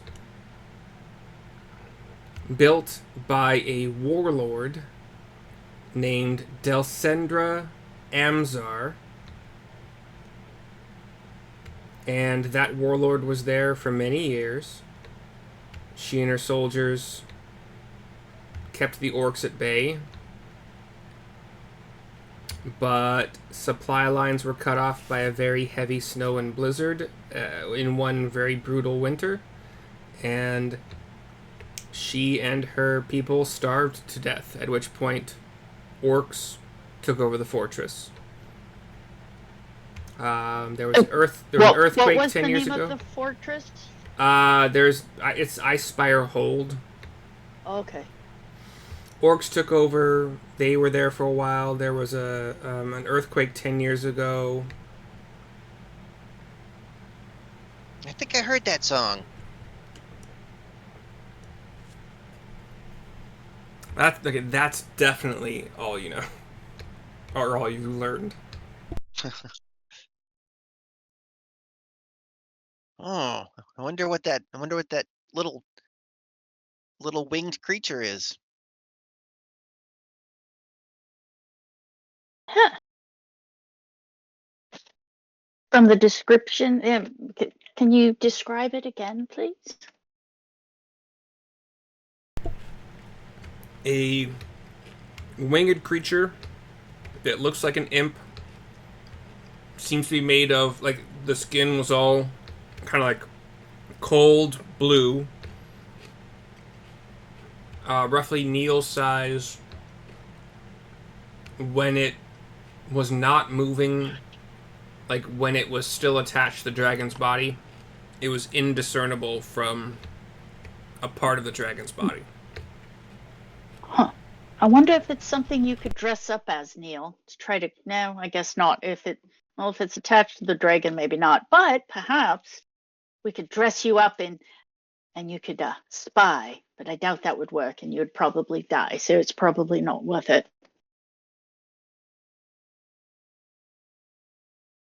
I don't know.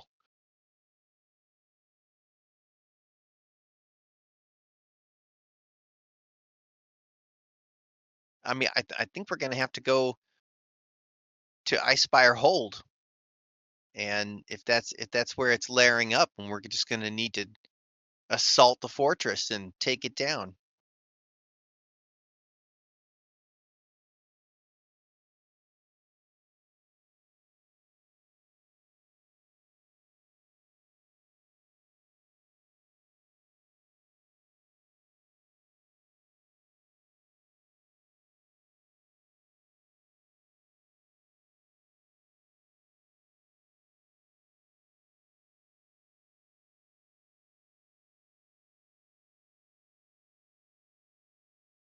I'm thinking.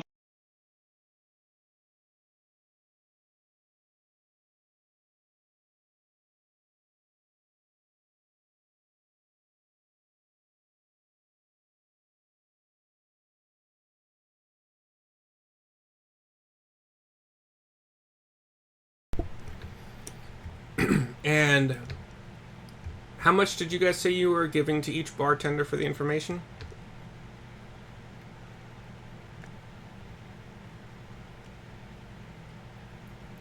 I suggested at least a gold. Okay, so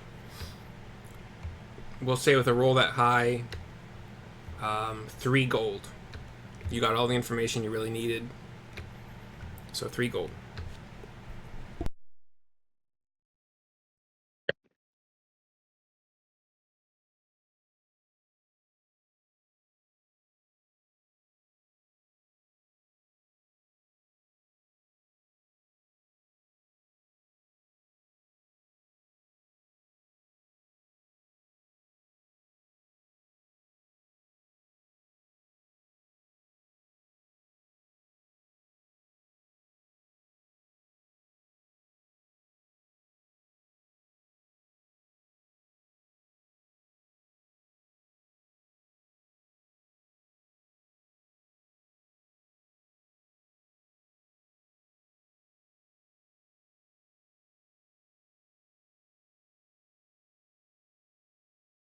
Okay, well, since we're here in Neverwinter, is there any other places that we want to go or any shopping we want to do? We were just here shopping, I guess, Yes. yesterday or the day before. I wonder if we should get like some sort of camouflage for our armor. You know, like snow camo, so we blend in and we don't stand out Yeah, in snow case like we do go up there. snow camo. White sheets. Yeah.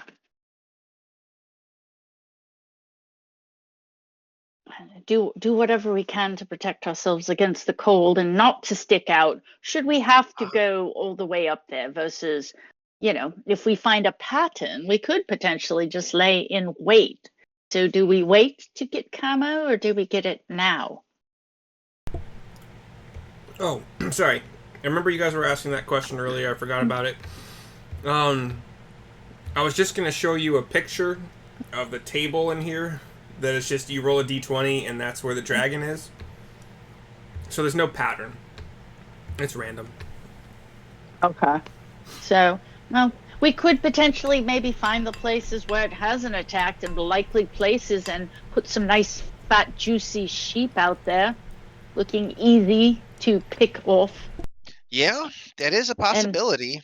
I And don't then know, are dragons scavengers at all? Do they like fresh meat? Or if we told the local farmers, like, we'll pay to haul off their deceased animals and throw them out in the field also. I don't know much about dragons.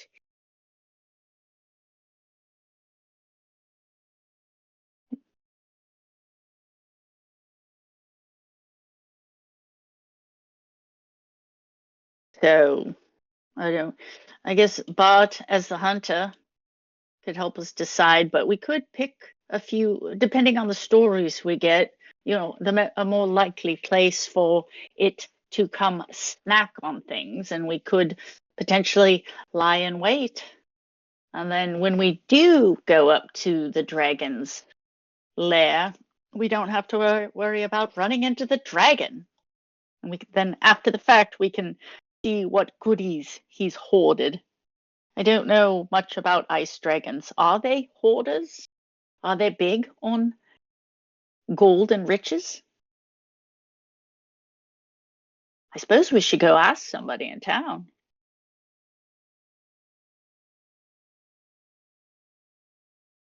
Better yet, here's a good way. Okay, hear me out. For us to lure the dragon to us, I wonder if there's any way we could have half of our party with camo on sneak up to the dragon's lair, and then when it flies away to go look for food, and we could put out some food for it, have our people go in, load up as much gold as possible if there's gold there, and then take off with it. And then by us having the gold, perhaps we could lure the dragon to us. I know, ridiculous idea, but just a thought. Too bad we don't have like a No, portal or well, something. you might have something there. Like what if we waited? We sneak up to the lair, wait for the dragon to leave, then we go in the lair and lay a trap to ambush it, and then we'll take it we'll Yeah, take it down when it comes back. yeah, something like that. And so, it's on our terms. So first we can attempt to catch it down here. And if, we give it a few shots, because if it's going out every day to eat, well, we can roll the dice, try for a few days to get it down here. And then if we can't, we camo up, we go to its lair, we wait for it to leave, and yes, do what we need to do, Set bada bing, set a bada trap boom. when it comes back. Yeah, so if anything, to slow it down, because I would guess with it being a young dragon that it's not necessarily wise, it's more hubris. So it wouldn't be expecting us mere peasants to go in there and lay a trap. And then, if nothing else, to disable it momentarily so we can get, some blows in before it fires back, literally. So Yeah, that sounds like a good plan. Yeah, so we could get some snow camo, but I do think collecting the information to get as much as we can, and perhaps we can just catch it down here. But, I vote we try both things. We try the here, close option first, because it's not freezing cold. And if not, then we do the fine, we'll kill you there, or, disable you there in your own home.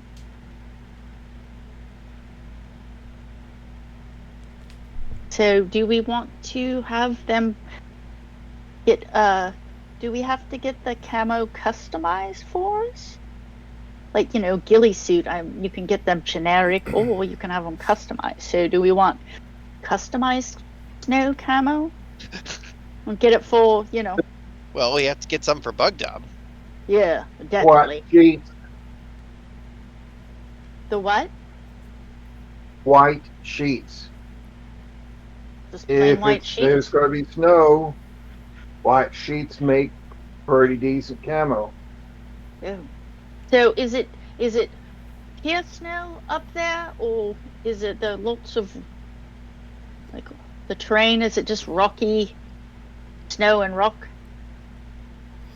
I mean, it's a mountain range. Yeah.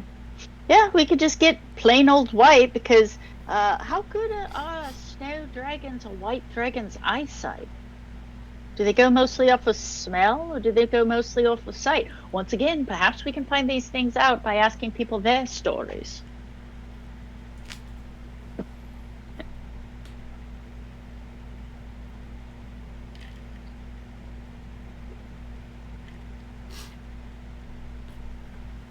So do we want to, we'll collect our information, see, maybe lay a trap down here, give it a few days while we're laying in provisions, and then if it doesn't work out, then we head off up the mountain with our white sheets. So are white sheets being purchased for all four of you? Or do we want to wait until after we've One collected small, two standard, and one jumbo. Okay.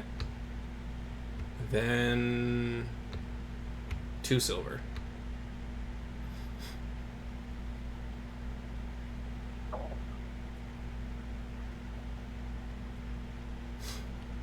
Okay, paid. What are your current clothing situations? Do you have clothing that is appropriate for cold weather? Like top of the mountain? Splendid idea. I don't. I will. Okay. I think clothing is on this list, so let me just... Sarissa's always cold. She's... I want those... And gold? Those fur boots. White fur boots. I think those things actually exist on... like the character sheet when you're buying shit.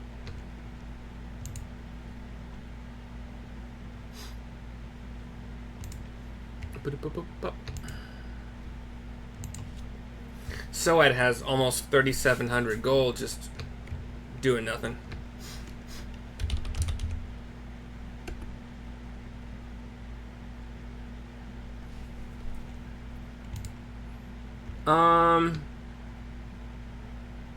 Yeah, we could say...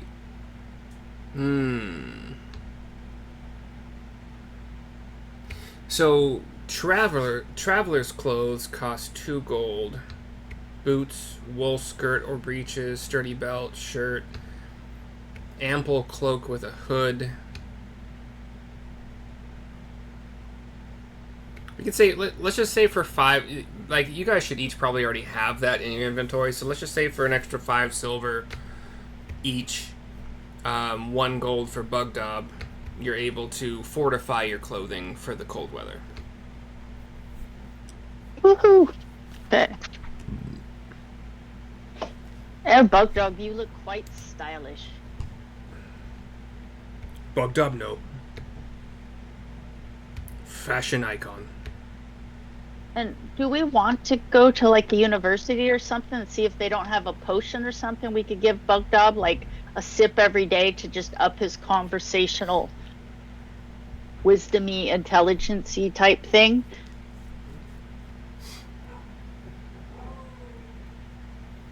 God, if such a thing actually existed, I would assume it'd be extremely expensive because Yeah. it would be well sought after by nobles and scholars that want to understand the world better. And, yeah. I like to think that Bugdob, he's not dumb, he's just ill-educated. Okay. Let's see. I mean, I think he's got a 7 intelligence, but... What is average? Or 5? Average is 10. Oh. Well. Yeah. Oh. Yeah. With That's why I was learning and kind of... stuff, I was giving you guys lot of a free people. intelligence or charisma feat for him. Yeah. Like I said, he's not. Let's see.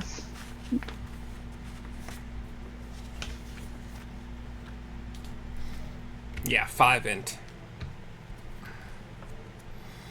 I'd like to think. Yeah, like I said, I picture Bugdob being, more intelligent. He just needs some learning. He's been gaining intelligence, like being able to use it in conversations with you guys, and Yeah. the brain is a muscle, right? So, not really, but kinda, but not really. Yes. Well, because are giants overall dumb? He's an Or is ogre. it? Yeah, but I'm just saying that, like, don't they have giant blood in them? And giants aren't dumb. I mean, just like with any race, Yeah. you have dumb, you have smart. Yeah. I'd like to think of Bugdob as a little introspective. So we work with them, teaching them to read and write a little bit every night. And that is why I gave you the choice of having a free Yeah. intelligence or charisma feat for him. Yeah. So if we do end up going up to the mountain, we need to leave the kitties here so we don't have to worry about them getting killed. Or sneaking up on a dragon and pouncing on its tail while we're trying to lay a trap. I think by here, do you mean like with the centaurs? Yeah, either the centaurs or falcon. Okay, yeah. Not in Neverwinter. No, Yeah. just not at the dragon. But then again, Did you bring the kitties here with you, or are they with the centaurs and Bugdob with the yeah. I think they're still with the centaurs right Yeah. now. I had not assumed you were bringing the kitties with you, but I probably would have asked you who you're bringing, like fluffy kitties, etc. But Yeah, Sarissa will have to get a white cloak of some sort, and then she'll find some white shoe polish or something so she can whiten up or at least camo her horns. I can't see her putting shoe polish on it, but I can see her getting little custom-made slip covers to put over them that are like little snow camo to go over her horns. I mean, currently you each have a white bed sheet kind of thing to drape over yourselves like your ghosts, including Bugdob. Yeah. I mean, if you want, easy obviously to cut out eye holes or whatever, but if you want to make them closer to shape your horns, you could easily use twine or something like that. But if you want something more specific, then let me know. We can shop for it. Sarissa wants this hat, and she'll cut out holes to put her horns through, and then wrap little bits of, so they're a little more camoed, so they don't look like tiefling horns sticking out of a white fur cap. She wants to look stylish. 5 gold. There we go.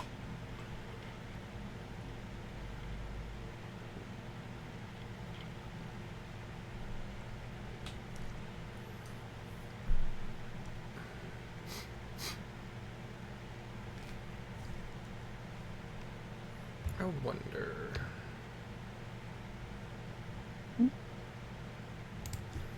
While I'm trying to play around in Streamlabs to show some of these pictures you guys have shared in the group chat, you guys can think about anything else you would like to do.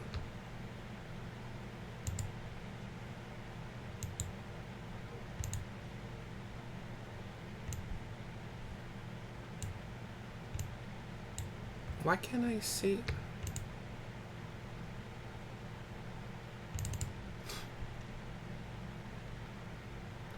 Oh.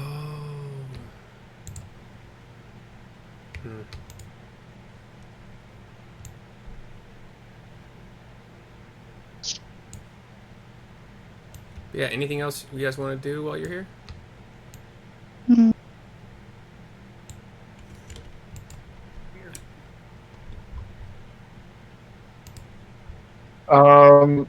Check with monks. Oh, Monks are the scribes of the world, and they know stuff.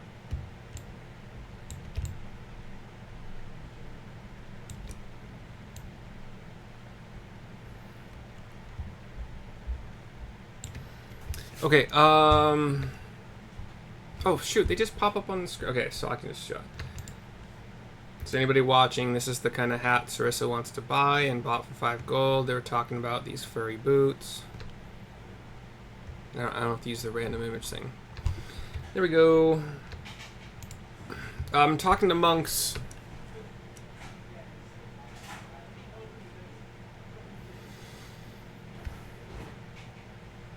The monks... You know what? Yeah, I'm okay with this. The monks would have gathered somehow through the sharing of wisdom and knowledge with travelers and monks of other monasteries and religions and whatnot. This dragon is known as Cryovane. Cryo Victor AI Nancy.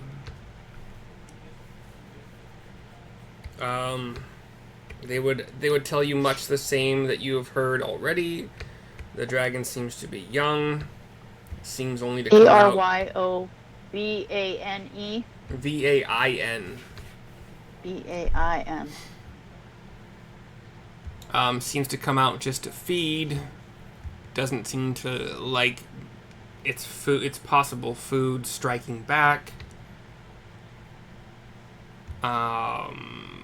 They would know the same information you guys learned about Icespire Hold, about the Warlord, about the about her followers and their death with the blizzard and the lack of food and water, the orcs being driven out and or eaten by Cryovane.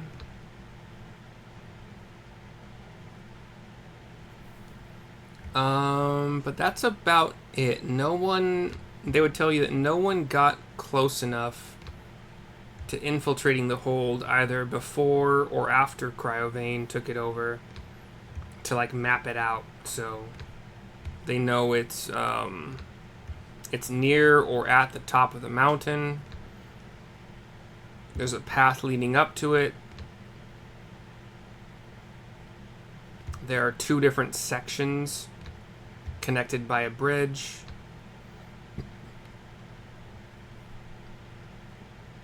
That's about it, I think.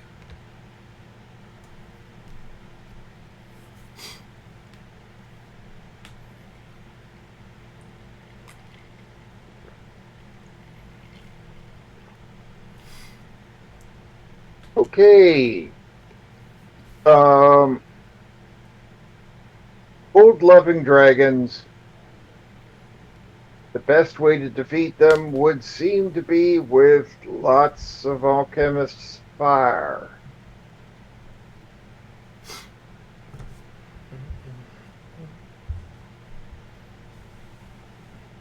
So I think it's time to go shopping.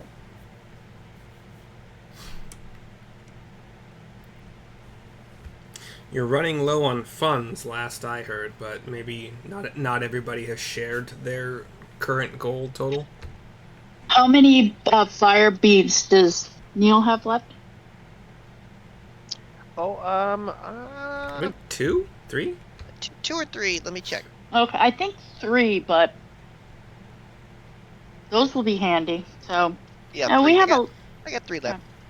Sweet. We've got some gold, and we could also do petrol and a spark. You know, there's all kinds of stuff we can do.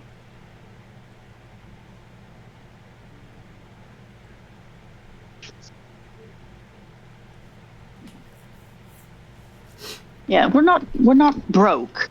We have enough money to buy some stuff. You could also summon a buddy that's if you think fire is the way to go, you could create Pip, basically, right? Like an evocation wizard with fireball and shit. Summon Pip, just have her burn everything to the ground accidentally.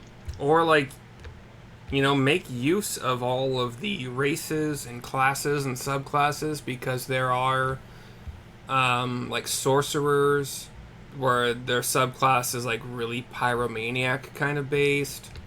You could create kind of like a tiefling, but like a fire-based tiefling. Like, you know, if you think fire is the way to go, you have other options for your summon a buddy. You could.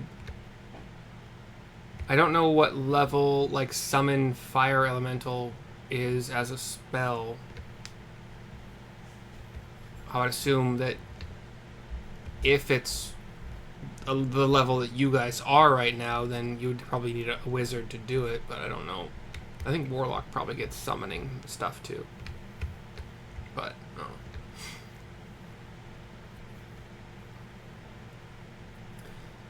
Does anybody have a character they know well off the top of their head that's good at fire we could summon? Instead of making one up?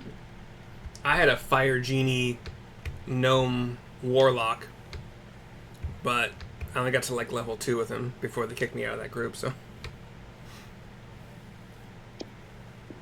Yeah, something like that. I don't know of anybody. But as far as summon a buddy goes, you guys have basically restricted yourselves to only 2 characters. So, and you have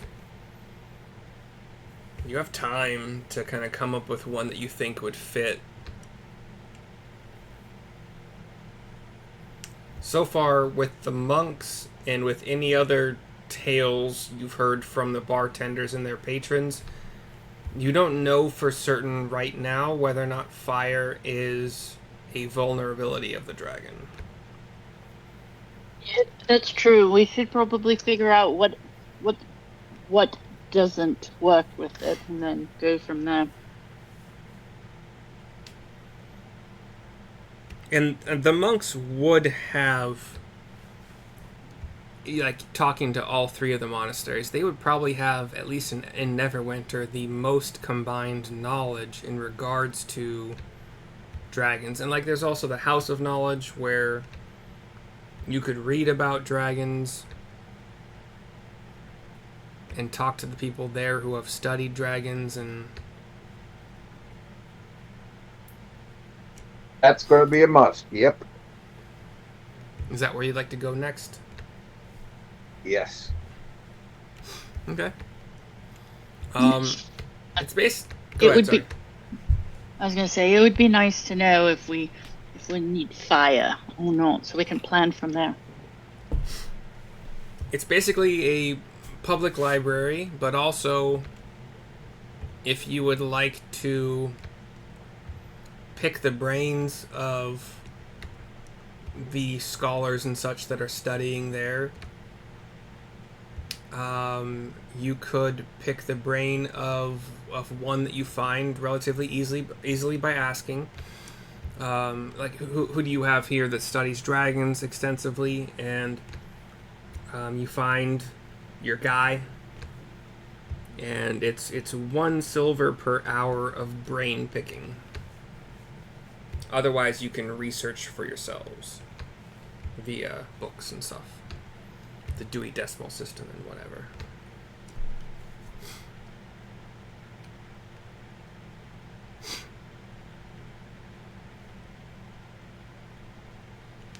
You should probably charge more, but they have some.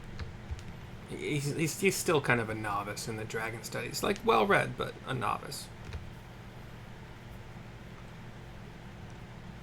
He's not a full-fledged archivist yet. And from what we've heard, we think it's a young white dragon and not a what do they call them? Wormling? Those ones are very, very young, correct? I personally don't know the progression of Dungeons and Dragons as far as classification as they go up. Neil, don't they go like, or Rio, don't they go like wormlings, young, adult, ancient, like in that order? There's That also sounds familiar. wyverns. Yeah, it's like I want to say a worm. And they start out as wormlings, and then they go to then they go to young. And like the wormling ones, I think they're like actually kind of small. They're not very big at all. Like I think they're only the same size as like we are, and then the young dragons, So, they're large. I think. 4 main, according to a cursory Google search, 4 main stages of life: young, adult, elder, and ancient. But there probably is a point in time where they are so wormlings. So wormling would be before young. Cause they're Right. I think they're only our size and they're very vulnerable. Like they're easy to, because they're not very big. They're little babies. Yeah, compared to young. Probably still large, but babies. No, I think that they're like our size. But I Okay. said, I'm just going That's off guessing. of what yeah. They're No, born I to remember. they're born I to a was huge reading creature, something. so Yeah, but you ever seen the size of kangaroo when it's born? Smaller than your thumb. I have not. Yeah, they're tiny. I also would not necessarily use that as a comparison for dragons, but Let's see. Google white. I'm gonna look up just the wormling to see because it's driving me crazy. Hold on. Let me see if it's in D&D. Check your DMs in Discord. Okay. Perfect. a Thank you. red dragon Okay. wormling is just under 2.5 feet tall. That's tall. It's not long. That's unhelpful. White dragon wormling. Medium dragon chaotic evil, armor class 16, hit points 32, speed 30 feet. A wormling Burrow. is roughly the size of a large wolf or full-grown human. Yeah. Fine. The smallest, least intelligent, most animalistic of the white drake, blah, blah, blah. Yeah, so that's about them in general, so I'm not going to read any more. But yeah, it says medium, and it only has 32, so it's more squishable, I would guess, than Given the young one. given their length, like body plus tail, I would put them more in the large category, but given, like, they're not tall. So, whatever.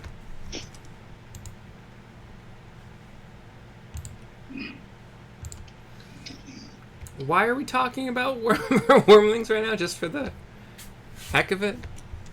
Yeah, I think we were going to try to figure out if we could, we think it's a young dragon, but just see if anybody... Well, we saw it, so we would know Yes. it was young and not adult, right? Because we saw it was huge. So more Yeah, like adult? It was big. Like adult big, or? No, you guys have the information that it is a young white dragon. Oh, okay. Yeah. Young white dragon. Young white dragon. Right, Okay. which is, fairly decent sized dragon. Yeah. It's not small. Yeah, big. It could probably carry off Bugdob if it wanted to. Yeah.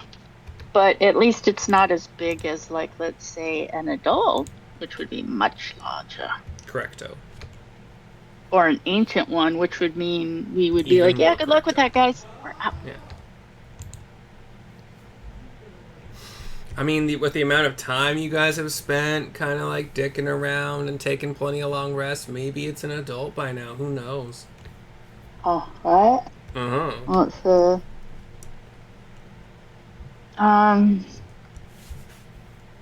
Mostly kidding. Mostly. Over the basement or something.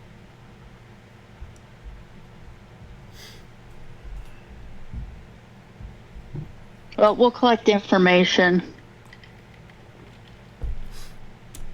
Did it get attacks off on you guys when you encountered it, or did you guys get scared away before it attacked? The latter, I believe. Okay. Yeah. Well then, you would also know via your researching and fact-finding missions here that, and like so before that, you would, from first eyewitness accounts, you would know that it attacks pretty rapidly. Okay. Like, it seems to do like a bite, and then like both of its claw, like of the 4 legs it has, it seems to attack with 2 of them. Like a bite claw type thing where it like goes at you and then Bite, claw. it gets 2 claw attacks? Yeah, baby. Wow. I'm still It's trying to got figure 4 out claws. if I need to buff it or not, because you guys roll through everything else, but we'll see. Well, the question is like, I know that I'm pretty sure they have like that where they can breathe, well, not fire, but cold, like is that make that lightning thing that the anchorites had look like a walk in the park? Because that was pretty brutal. If it hits you, you're fucked. None of the people that you guys have heard from for the bartenders or their patrons would have any kind of a reference for that. Okay. They would just see that it is quite a brutal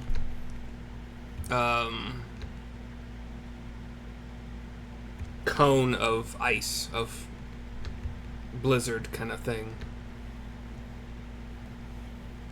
Like, if they saw their compatriots standing in front of the like in the direct path of this cone of ice, their compatriots did not make it out.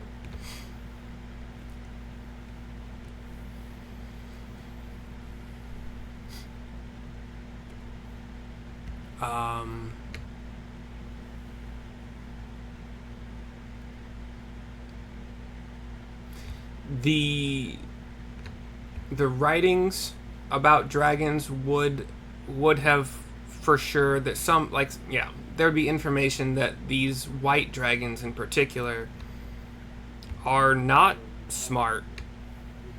They're quite feral, vicious. No real signs of intelligence. Aside from like flying away if it's getting attacked because it doesn't want to die. Like, that's self-preservation behavior, I suppose.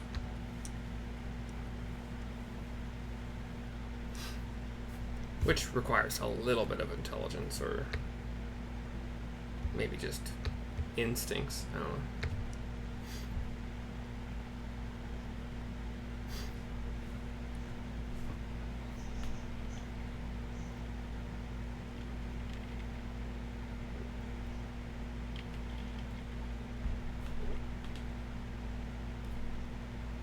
Well, that's good. That's a good amount of info. So we're gonna go try to find try to find him out in the open first, right? That was our first order of attack. We're gonna go see if we can engage him out in the field.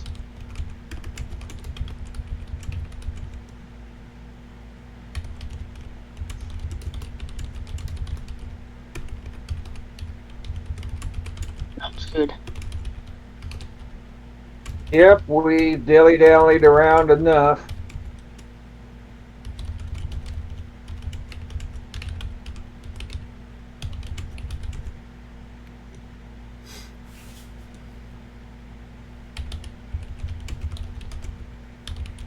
Did we find out about the fire hurts it?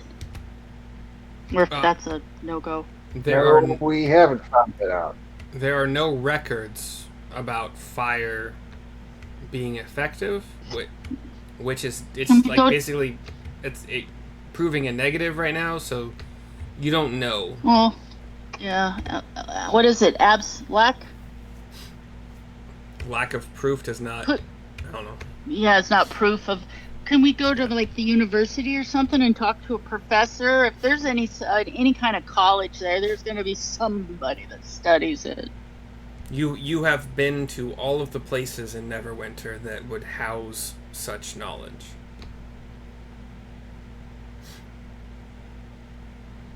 And nobody knows if heat is bad for the white dragon?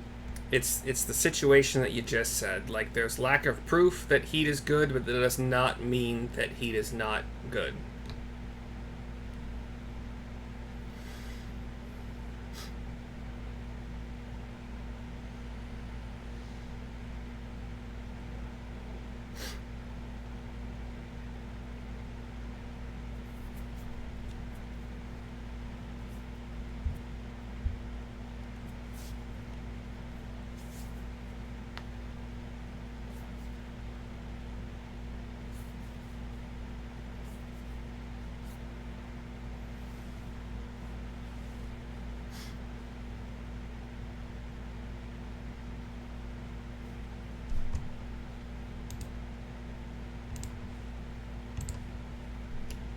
Well, we don't know, but I'm going to take a guess.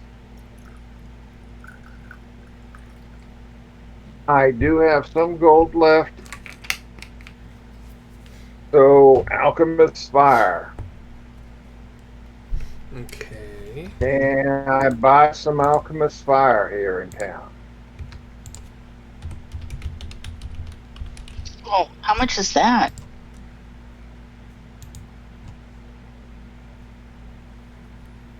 That's a for sure fire. Like, if you use it, it works. It's not like.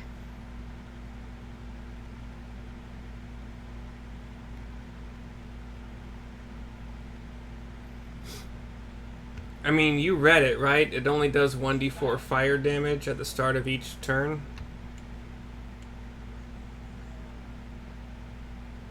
That's not. Yeah. Well, unless we buy a keg. A keg does 66. You see an Alchemist Fire keg somewhere? Yeah, D&D Beyond. Yeah. Adventuring gear, common. Why isn't that Yeah. pulling up? There's with a the flask. There's a keg.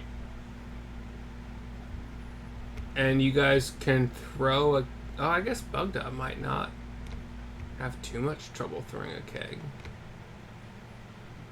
Still How the much range... damage does the keg do then? It looks like 66. Okay. Why am I seeing And 2d6? Oh, I'm looking at the wrong one. Sorry. a creature within reach of the blaze can Yeah. take an action to smother the flames using a blanket or carpet to reduce the fire damage by 2d6. Ah. That's where your 2d6 is coming from. I wonder if we could like lug a few kegs up there and rig them so when the dragon comes in, the kegs just drop on him automatically, so we can be out of the way and go from there. Because 66, what's the average damage on 66? Like ballpark, 21. like 15, 20 points a 21. keg. You're going 18, with averages. How much? 18, 20, somewhere around 18 or 21. 21. Okay, so we'll say 18 points of damage, and so we need to do the math on like how many kegs should we bring just to try to get. Yeah, it could. It's an idea because we could rig it up like on the ceiling or something, so when it comes in, or have it rigged up so yeah, so each one of us can drop it, or I don't know, something like that. I am so far not finding the Alchemist Fire keg, but I'm still Keg. looking. It starts with Keg of Alchemist Fire Oh, with a K. there we go. Why would it not have a K? Because it's D&D Beyond. This was... Oh wow. Okay, so it's also every turn. And theoretically, like alchemist supplies, like we could have it do fire damage, or it could. I mean, you could theoretically have it do acid damage too. But no, I think fire would probably be best. Well, and Wow. I think as long as we have, magical weapons, which we do, then we should be Yeah. fine. I Yeah. mean, it's not just. I mean, yeah, fire makes sense for sure. So we should buy a few kegs of that, and we can. Yeah. Well, I think something we should do if we're smart too is go up there and see how long when the dragon leaves. How long does it leave each day? Like, is it gone for a half hour? Is it gone for 3 or 4 hours? And keep track of it for, a few days, so we have an average minimum time. Does that make sense? Yeah, that's recon work. That's my job. Yeah. Okay, perfect. Because we might have an hour to set up, or we might have on average like 3.5 hours. But, everything needs to be ready in 45 minutes, but you could have as long as 3.5 hours to set up or something.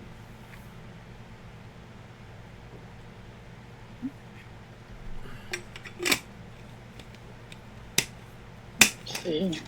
Alchemist. All right. So here's the math that I'm doing. And I don't think you're going to like it. So the Alchemist Fire flask, just a flask, 400. is 50 gold. And does an average of 2.5 damage. 21 divided by 2.5 is 8.4. So yeah, close to 400. It's about, I'll say 400. So about 400 for a barrel. One barrel's not the right word.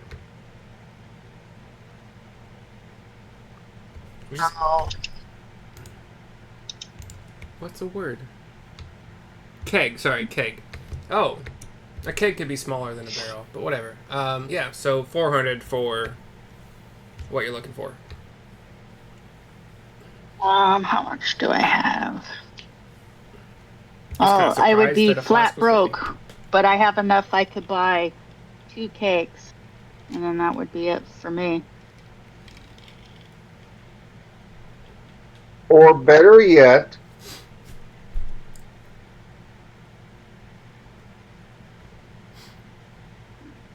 Can we make our own alchemist?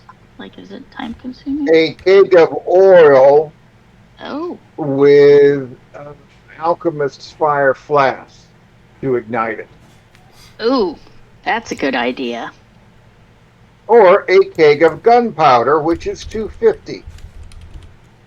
I like the oil because if we did gunpowder, we could theoretically shrapnel ourselves. But if you do the oil with the alchemist fire can light the oil, and the oil is going to be cheaper than, an entire keg of alchemist fire. Excellent idea.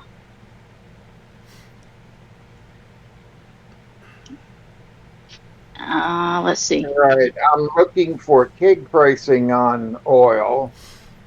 Oil is usually stored in clay flasks that hold 1 pint. You can Right. splash it on a creature within 5 feet of you. You can throw it, shattering on impact 20 feet. I would give Bugdob, if we can figure out the price of a keg of oil, he could throw it 20 feet, but you guys certainly couldn't.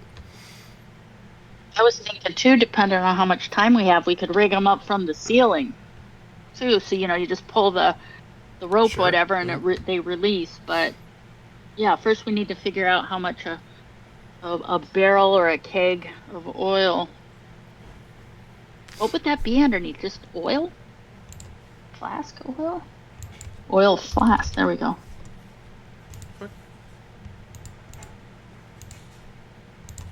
Let's see. And it's not. This is going to be so much cheaper than buying all that Alchemist Fire. Yeah, so 1 silver per pint. And 8. Okay, so that's 8 silver per gallon. yeah, And a keg is 40 gallons. wait, 2, 4, yeah. A keg is 40 gallons? So 32. Yeah. I never knew that, okay. So that's 32 gold. A half-barrel keg, also known as a full-size keg, is 15.5 gallons, 124 pints. A quarter-barrel keg, is known as a pony keg, is 7.75 gallons, 62 pints. Pony So keg. Yeah, I guess you're just choosing what kind of size keg you want. Do you want almost 8 gallons? Do you want almost 16 gallons?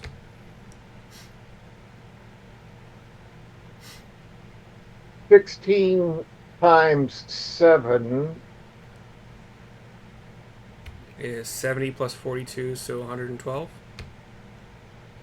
That's 112 pounds for Bugdob to hurl.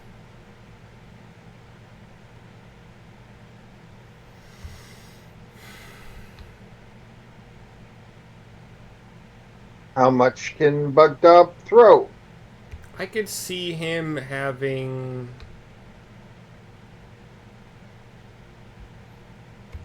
So I have a 20-pound dumbbell that I could probably throw across the room if I wanted to. 10 or 15 feet. Yeah. Bugdob would be roughly... that's tough. I think Bugdob could easily do the pony keg, which is 8 gallons. Okay, so that's 56 pounds. Yeah. And a pound for the Alchemist Fire to ignite it. 57 pounds.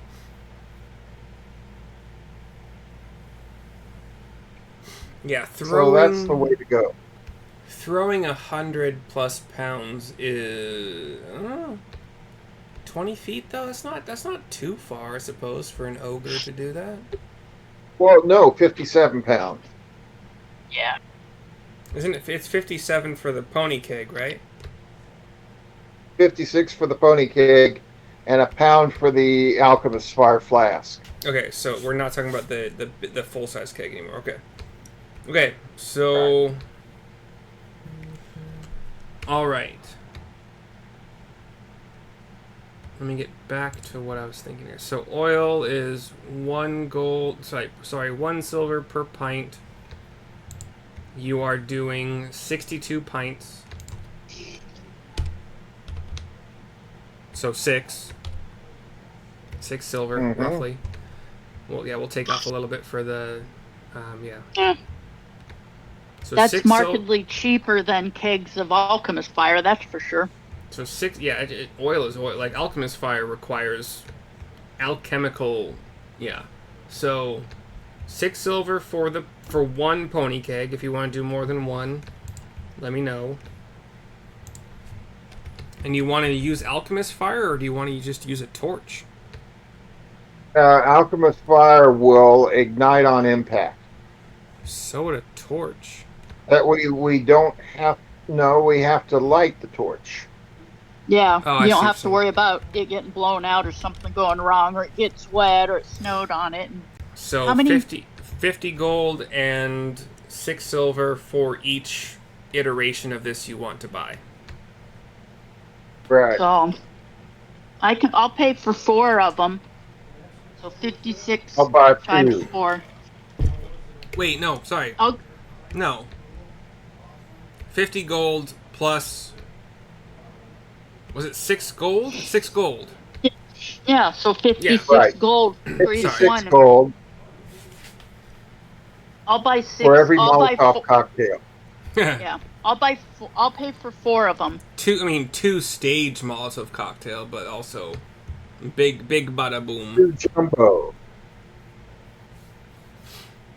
And both ranged attacks have to hit. It is a big ass dragon, so I would probably reduce the. I don't even think it would be an AC.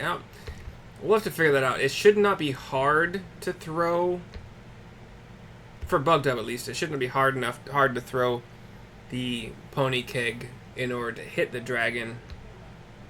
Well, But- depending on its lair, let's say, because maybe it likes curling up in a smaller lair, you could literally have them rigged that when it comes in, it tripwire and they just drop and poof. I'm only thinking about the throwing part of it, and I'll think about the other things, like whatever you guys decide to try with this setup. So, but what I need to know is how many of these are you buying? I'll buy 2. I'll buy 4. So so is that 6 total pony kegs and 6 total Alchemist Fire? Yes. All right. Make sure that you guys are deducting that from your supplies, from your gold, and then adding it to your inventory. Okay. And how much does a So, pony keg Rio, weigh? if you want to add my 4 to yours, just so we have one person keeping track of them instead of having them spread all around. So I paid for 4. You have 2. So Every pony keg weighs 90 pounds. And that's filled with beer, which I think would be Heavier. Yeah, right? Because Oil. oil would float on top of beer just like it does on... Yeah. Okay, Oil's so lighter. 70 pounds per keg? Oh. The keg alone weighs 15 pounds when empty. No, that's a 6 barrel. Yeah, whatever.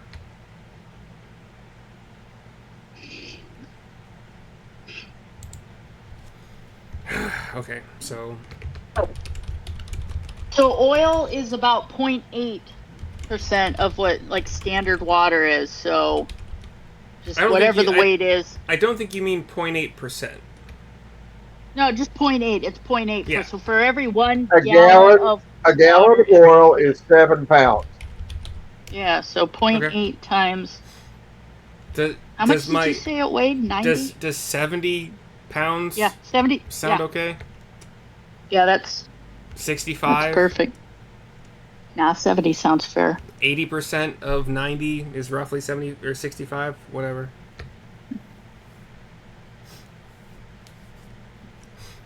So make sure that you guys have the carrying capacity for that, but also you have Bugdob who could carry them as well. But you don't have Bugdob here in Neverwinter, so you do have 2 horses. How much is a cart?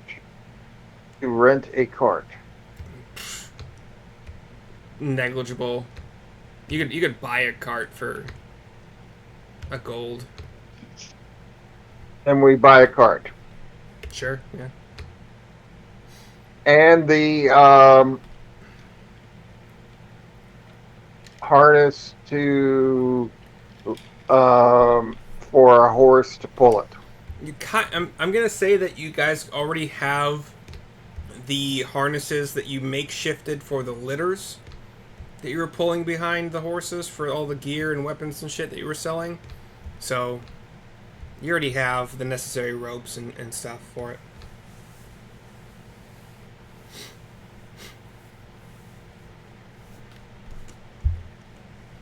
So 1 gold for the cart and nothing else necessary, really.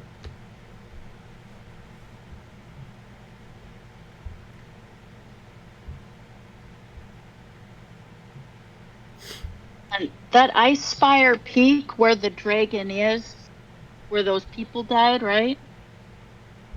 Up in that direction. What from what we've gathered. The dragon lives up by where those on the Icespire peak in that area where the people died. The Icespire hold is on Icespire Peak, and it is where the warlord and all of her subjects died from no ability to get food or water from the blizzard. Okay. And we think the dragon's up in that direction? You have very, very good intel after all of the talking to people that you've done in this session that you know that's where the dragon is. Okay. Well, because I'm just thinking, like, if we're sneaking up or not, it would be nice if there was at least some kind of road or path. Not obvious, but if we need, I don't know, I'm just thinking. Like...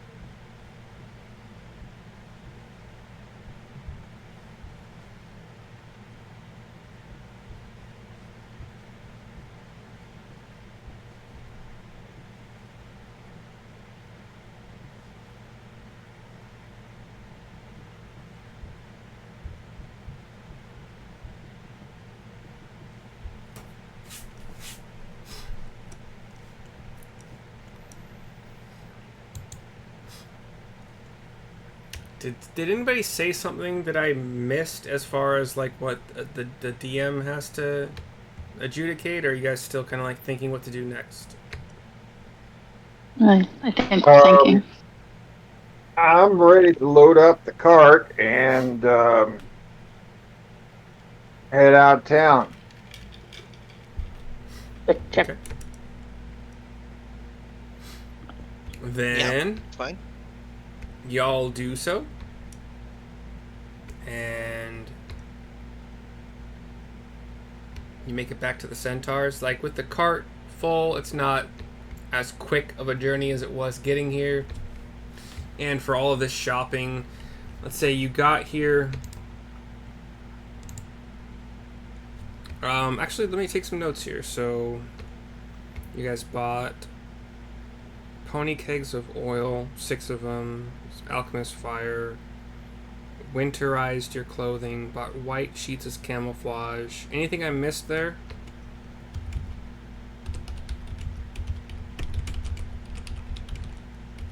Sounds like it. I don't think you guys got any new weapons or armor or potions or anything like that. So, okay.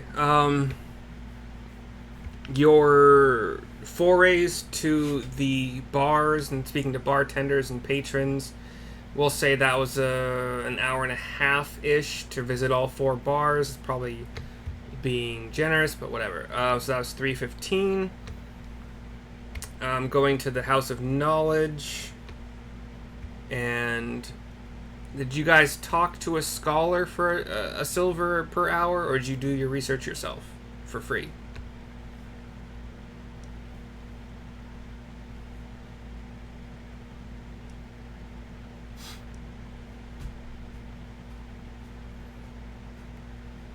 So what do you think, Creo?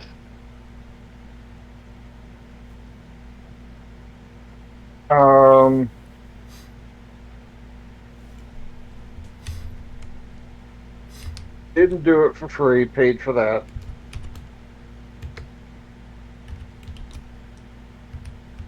Okay, so paying for it, deduct 1 silver, and like it's a minimum of 1 silver, even if it's only like half an hour. And you got your information within that half an hour, so you didn't have to waste time or roll for an int check or whatever. So by 3:45, you got that info from the monks.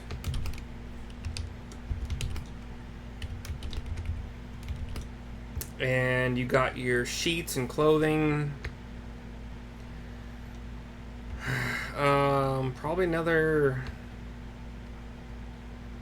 You guys could go straight to the armor. It wouldn't be too hard. So, like, we'll say another half hour to be nice here. So, 4:15. And then buying the Pony Kegs, Alchemist Fire. Another half hour. So, 4:45. Buying the cart. Another 15, so 5. So, it's around 5 p.m. by the time you buy the cart. Do you want to traverse back to the Centaur camp? Do you want to stay here for the night at one of the inns or taverns? What would you like to do?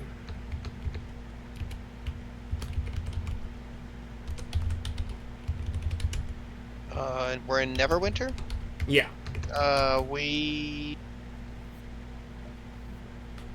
don't know why we would.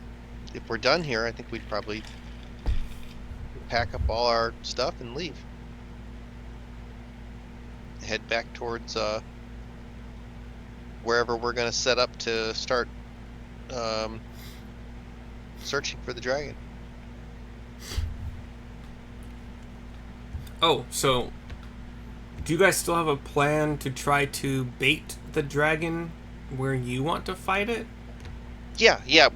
We said that we were going to first try that a couple times and see what we could do there before we just went straight to the Icespire hold, I thought. Yeah, but how are you gonna bait it? I don't know if we're gonna. I don't know about baiting it. Oh. I don't know.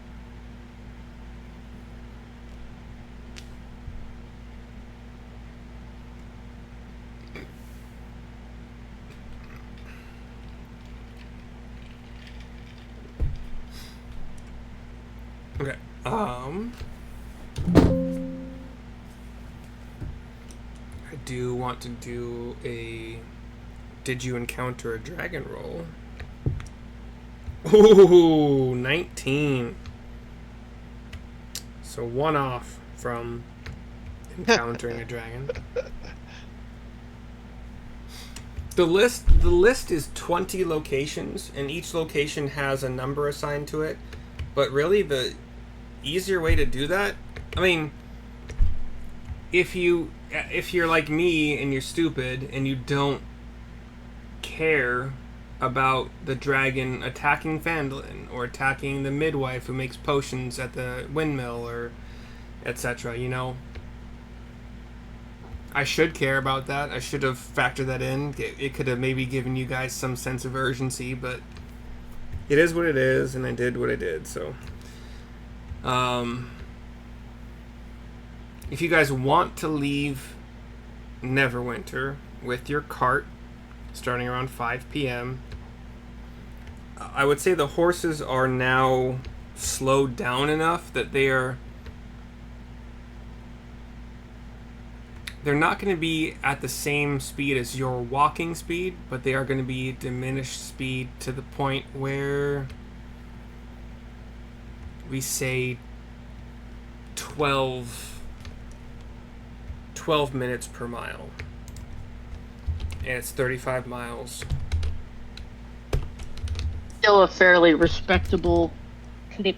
So you guys would not get back to the Centaur camp until literally midnight. So, Hey, as the get some sun sleep.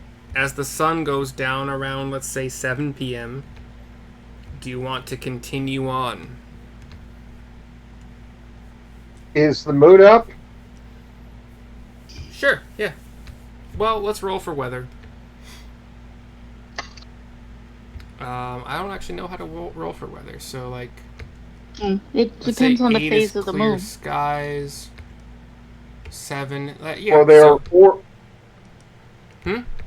There are 4 moon phases, so a D4. No, Yeah. I'm talking about weather.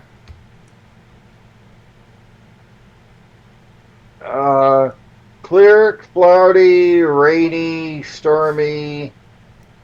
Yeah. But like percentage wise, I would say, unless you're living in Seattle or I would say that you're more likely to have clear skies than you are to have Yeah. rain or snow or whatever, especially. So let's say 6 or high, 5 or higher on a D8 is clear skies. I'll figure out what 1 to 4 would mean. So 6. So yeah, clear skies, maybe some clouds. So you definitely see the moon. It's bright enough with your elven eyes, Legolas, to light the way. Do you want to continue until midnight, until you reach the Centaur camp, or do you want to... Not unless it's clear with a full moon. Okay. I don't know if the moon... Well, I guess we'll roll for the moon. The moon would be close to new. It's like new or like really light crescent. Nope. What's Stop up? and camp. What's up with the full moon, Rio?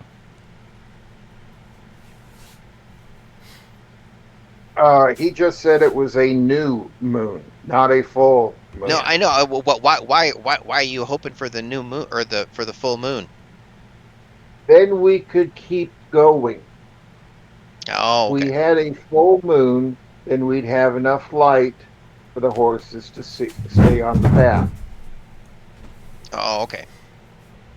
I have to use the restroom. I guess you guys would be close-ish to the Dragon Barrow if you wanted to make camp there.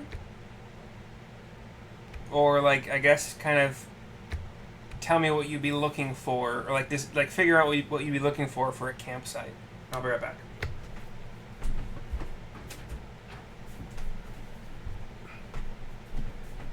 Yeah, the Dragon Barrow.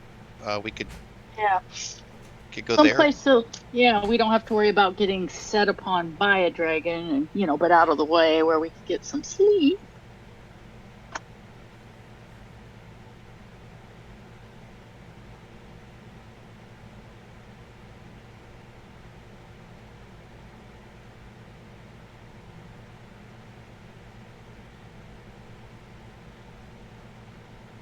Seems like we would know a place to snooze around there, though, because we spend enough time around there, we can find some place to nap.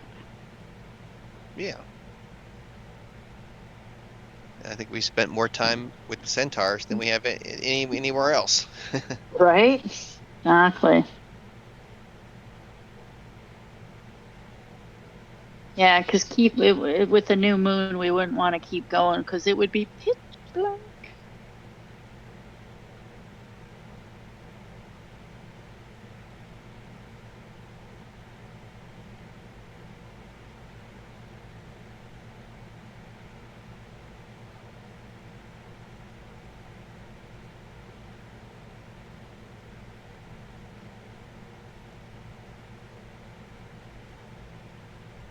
I'm gonna take a bio break real quick too.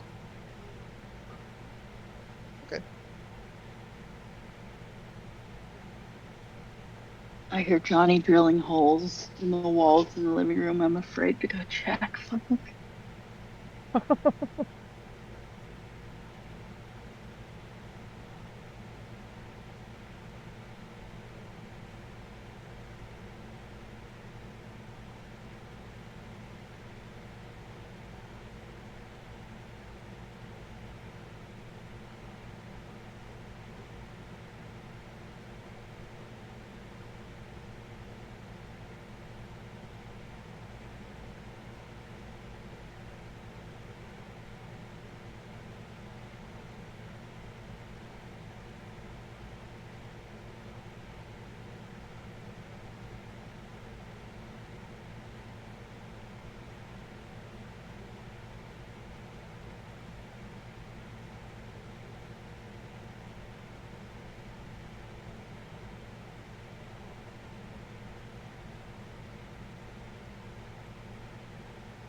Okay, sorry about that.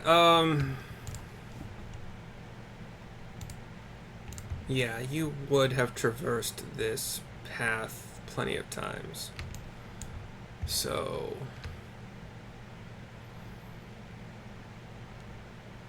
finding a place to maybe you follow the river, knowing that you're not going to make it back to the camp before it gets super dark. You can camp along the river in like a hill-ish, like little hills, not as big as the ones to the north here, but like, yeah.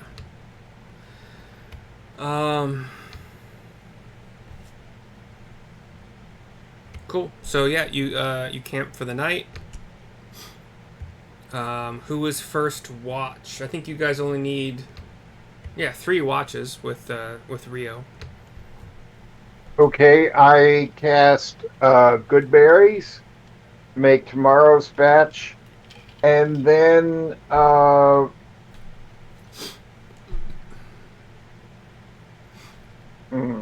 As you're doing that, the previous good berries fade from the inventory of the others. and then cast 3 spells worth of Alarm. Okay. Is that... It's like 20 That's a foot, first level spell. 20-foot radius? 20-foot cube. Okay. So just kind of like triangling 3 20-foot cubes. And then, so is that 3 for... You as a ranger, you have 4 first-level spell slots? Yes. Wow, okay. And you use... Okay. Then, good berries. And how are those distributed? Same as last time. There's no Bugdob with you. Then I'll take Bugdobs. Okay. So I think that... you want to say 3 for Neil, 3 for Sarissa, 4 for you? Yeah. Okay. So 3 alarms, okay. And are you first watch, or who's first watch? I'm last watch. Okay. Who wants to be first? Oh, I could go first. Give me a perception roll. Okay.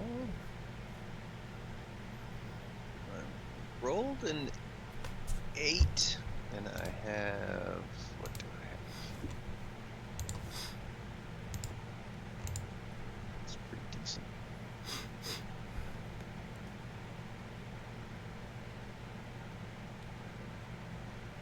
Sorry, just a second. It's okay.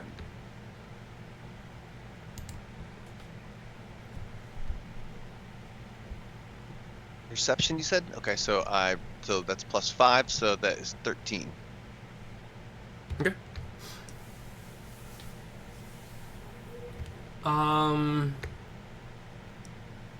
That'd be enough to hear some like splashing in the water, nearby sounds of any critters that are kind of like getting curious, but the alarm spell, how are you setting those up, Rio? Is there, like, we talked about this before, like, are you excluding certain things, or... No member of the party will trigger the alarm.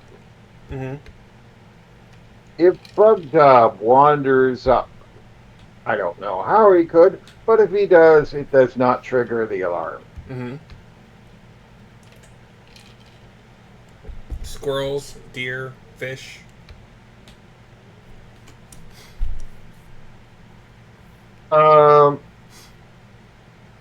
Venomous creatures will trigger it regardless of size.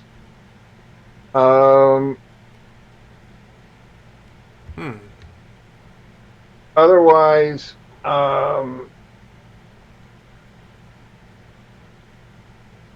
mammals and birds and non-venomous cold-blooded creatures would not. How about cats kneading into your torso right now?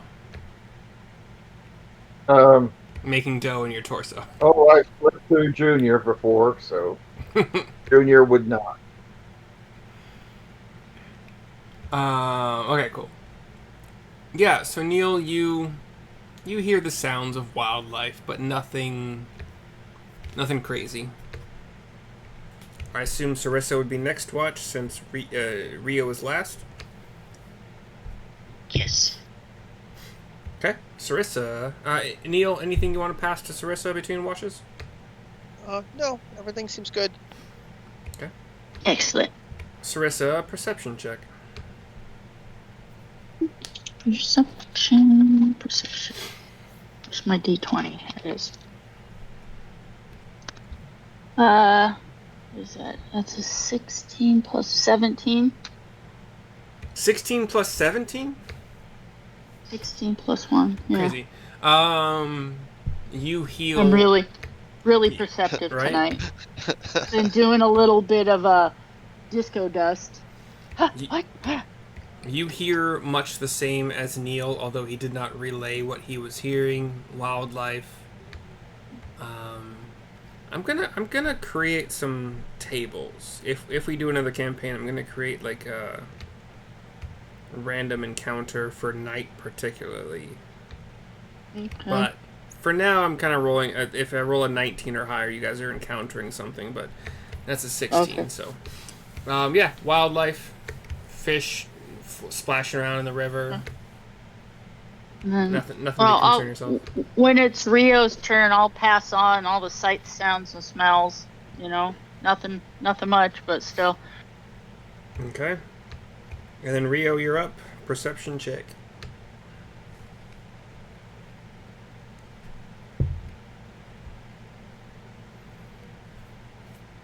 Oh, fumble.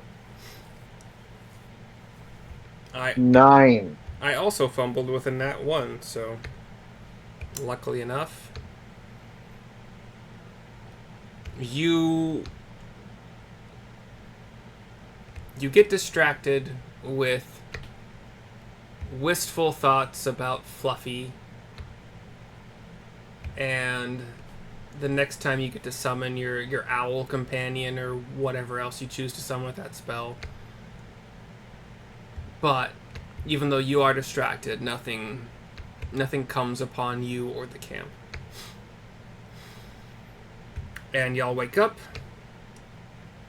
and your food buff is currently gone.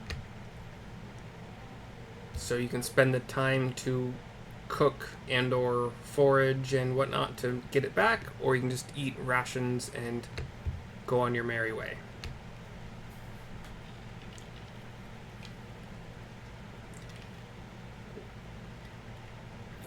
Shit, plenty of that boar meat left to eat, don't we? I don't know how you guys are transporting that. Like, I've been very lax about that. I don't think we could. Like, you guys could have left some with the centaurs and with Bugdob, and then like maybe you have one bag that's just filled full salt. of meat. Yeah, I don't think so.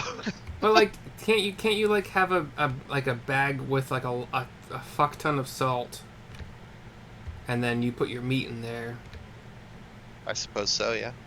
And the salt would theoretically kill most bacteria that requires water at least to survive. I don't know. I should look that up. Like, how did ancient people store their meat for long periods of time without ice and other refrigeration? It's salt for sure, but I don't know the specifics of that.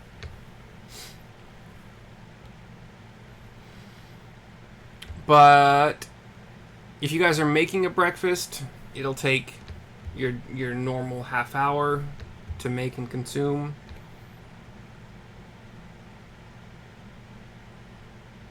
Also, we should think about, like, is it like with a frying pan or a cauldron?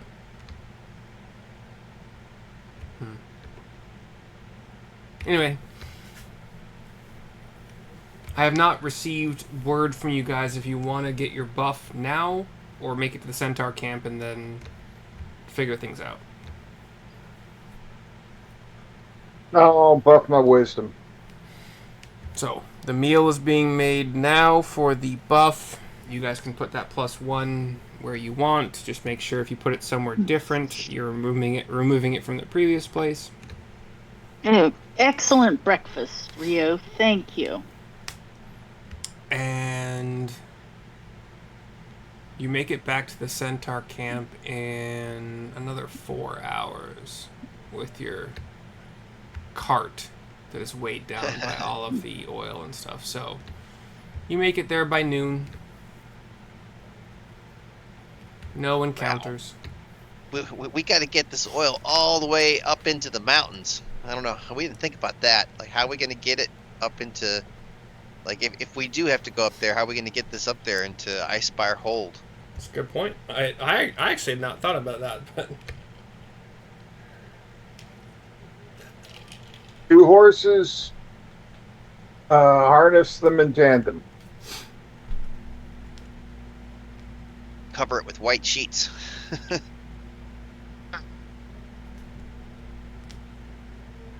If we save some of the breakfast for Bugdob when we get back, would that help his buff for the day, or he has to eat it with us?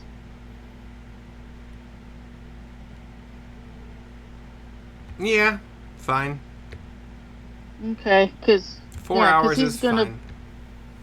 Yeah, so Sarissa will have set some of it aside to give to Bugdob and be like, be sure to eat this, just in case.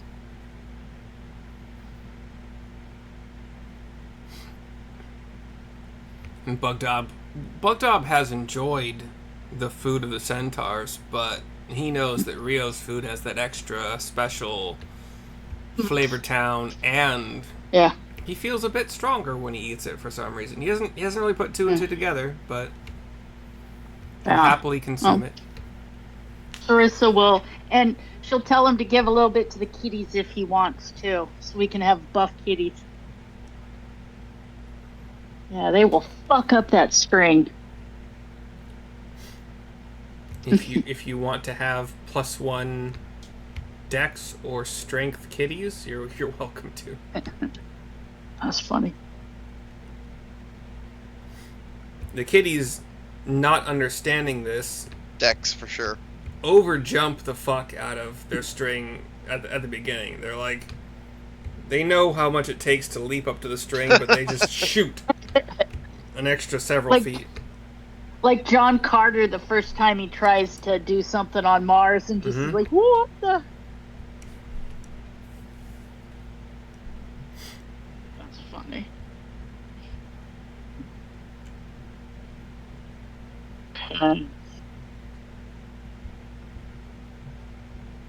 So we need to figure out around here where we might be going to lie in wait. And if that doesn't work, well, we have another plan of attack.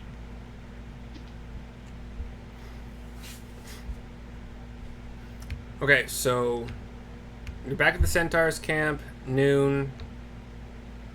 You have some kind of a lunch. You give Bugdob his bonus meal thingy.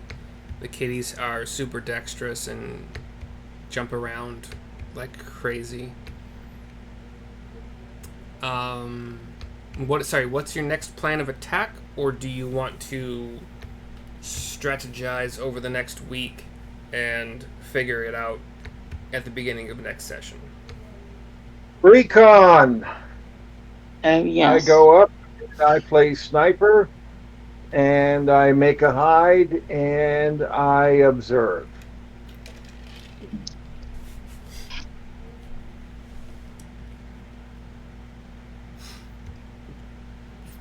Okay. With sending stones. Yeah. Can you hear me now? The Centaurs have 1 sending stone. I thought you guys talked about giving another sending stone to the dwarves for the cart and the horses. Yeah. No, Is we were talking about it, but we didn't do it. You didn't do it, okay. We still have 2. I still have, my squires or whatever they are hanging out. We just leave them with the centaurs basically, unless we say so. Or did we leave them at our cabin? Didn't we talk about leaving the squires at the cabin to work on it while we're gone? I don't remember that. Yeah. I thought you guys talked about sending them to Neverwinter, but then you guys went to Neverwinter, so I'm not. Then we went, so. Well, we can hang out, and Bugdob could practice his reading, and we could just be whittling and getting stuff ready while we wait for Rio, and he could check in with us, like, oh, the dragon left, and then we time it, and then he calls when we come back or something, so we can keep track of this, figure out how long they're gone for.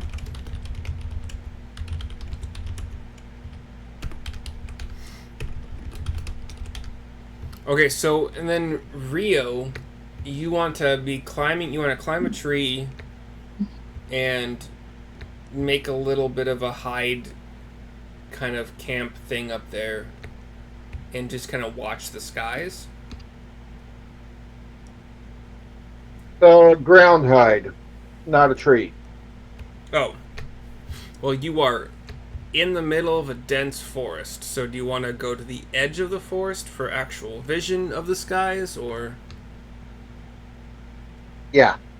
Okay. Which direction would you like to do that? Given that you guys are pretty much where this crease is right here. Maybe a little bit more inward, but...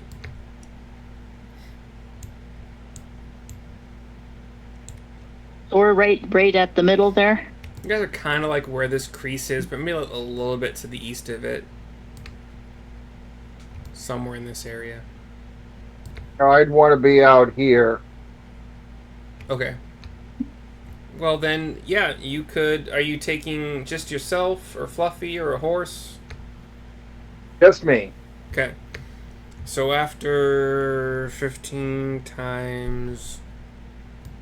Let's say 10. So 150 minutes walking on your own. So roughly 2.5 hours.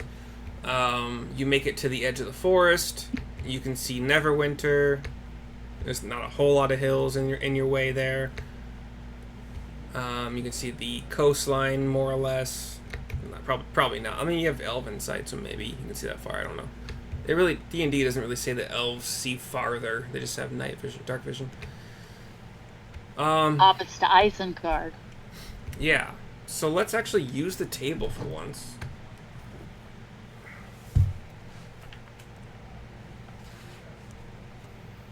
And see where the dragon might be. It's a 10. The dragon is at Leylon. The fuck is that?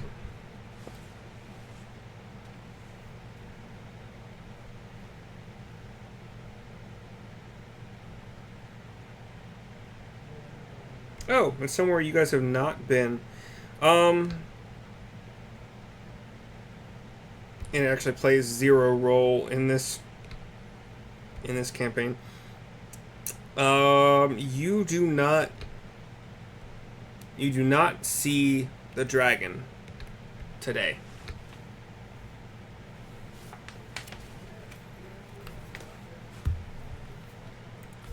Like it doesn't come out of its hidey hole?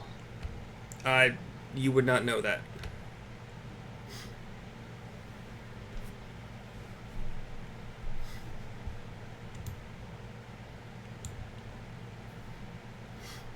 How long are you staying in your little hide camp at the edge of the forest?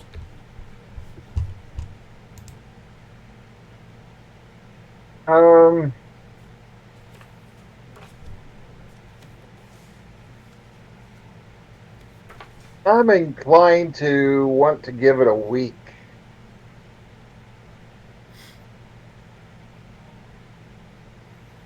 Okay. I know that puts the rest of the party on iron rations. That's unfortunate. It might. We've got a metric fuck ton of food we've been Yeah. lugging around. We'll probably be okay. And you could probably always go to Neverwinter or Phandalin to buy more if you needed to for not ridiculous prices. Or hunt. Or, I mean, the centaurs also do their own hunting and foraging, so... Okay, do the two of you other players have anything to say about this week of scouting? Or are you just going along with it? Should I just keep we're just rolling? it's whatever Rio's got going on. We're just doing our standard, play with the kitties, Bugdob raids, sharpening weapons, blah blah blah blah blah. Prepare. Neil? Yeah, no, I'm good with all that.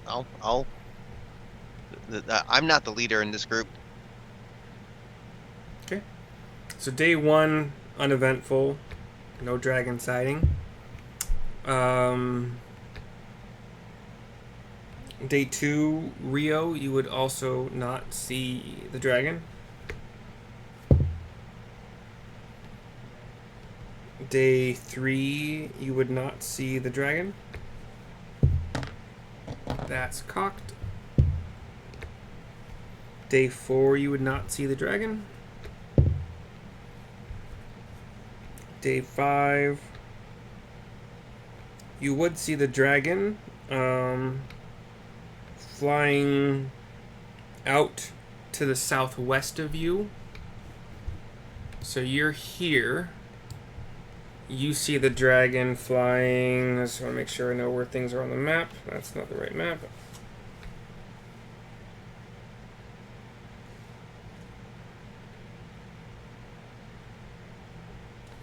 Actually, no. No, you would not see the dragon either. Sorry. That was day 4 or 5. Anybody remember? That was 4. Okay. That was 4. 5.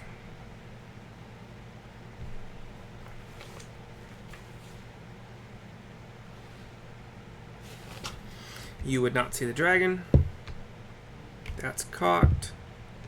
18-6.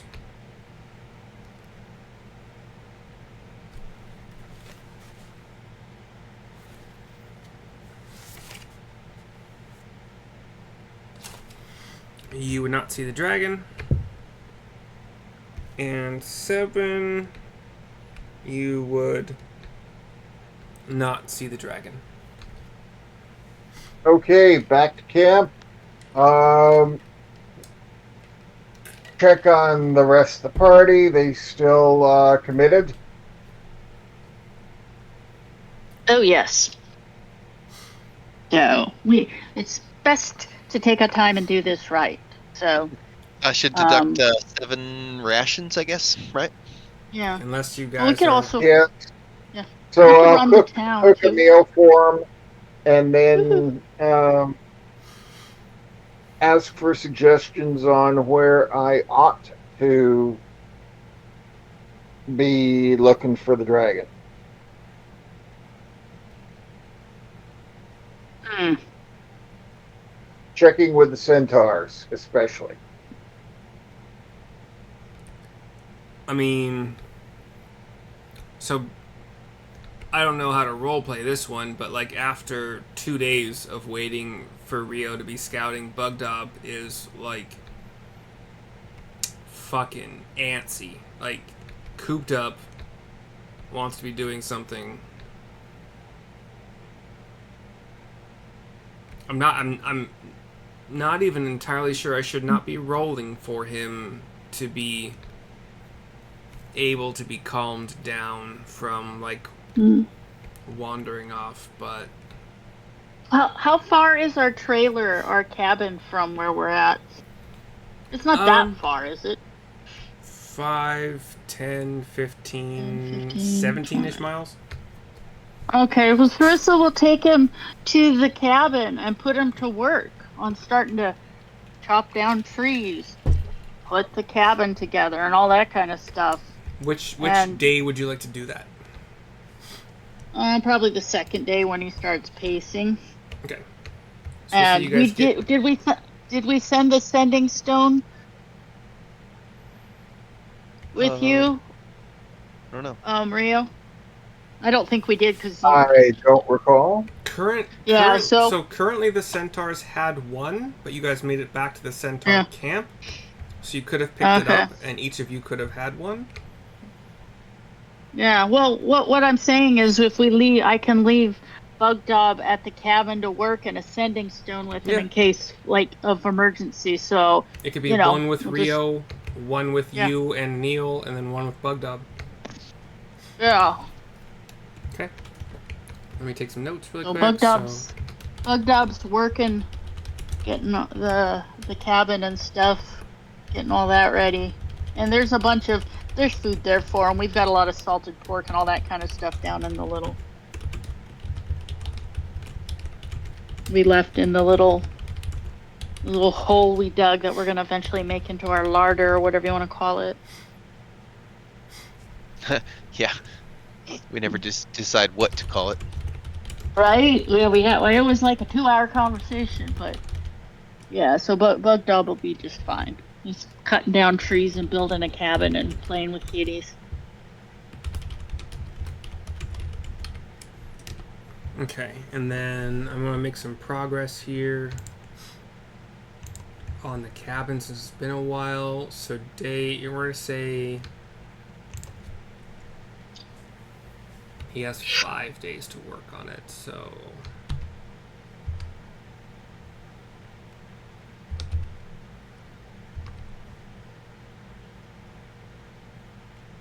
Okay. I was rolling for it, but I don't really feel like doing it right now, so I have to make some updates to this log situation though. how many logs? Okay, so 4. Well, I'll figure it out later. Okay, so Rio comes back having seen no sign of the dragon in the week that he's been in this one spot scouting. Right, Rio, is there a chance that the dragon can also be invisible, or do you just have a bad spot? Must chose a bad spot. Yeah, because I What I thought we got think. some intel that it was killing a person a day. So unless it's waiting 7, 8 days and going out and slaughtering a whole lot of people in one day, bringing them back and freezing them to eat like little popsicles. Which, yeah, it's a distinct possibility. I would guess it's a dragon. Yeah, I think we're just gonna have to go assault the fortress. Yeah. Like, you know, if we could fight the dragon inside, that's better than outside, because outside they can fly up high, and Yes. then then you wouldn't be able to hit them with the dragon sword. But Yes. if they're inside, then But I think the point is if we could get them out of there so we can lie in wait in their yes, exactly. their own abode. So if Rio could maybe go surveil from a different location, and so we can get some sort of idea when the dragon leaves, how long does it leave for? Are we talking an hour for it to leave and come back? Are we talking 4 hours on average? Just to get a general minimum amount of time. Worst case scenario, as it were.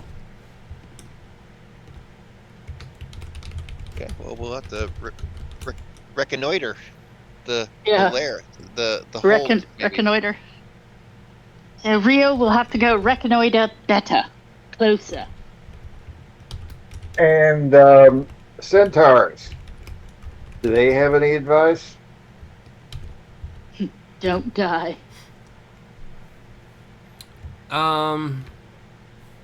So what you guys have learned before this is that there is no discernible pattern to where the dragon flies to hunt.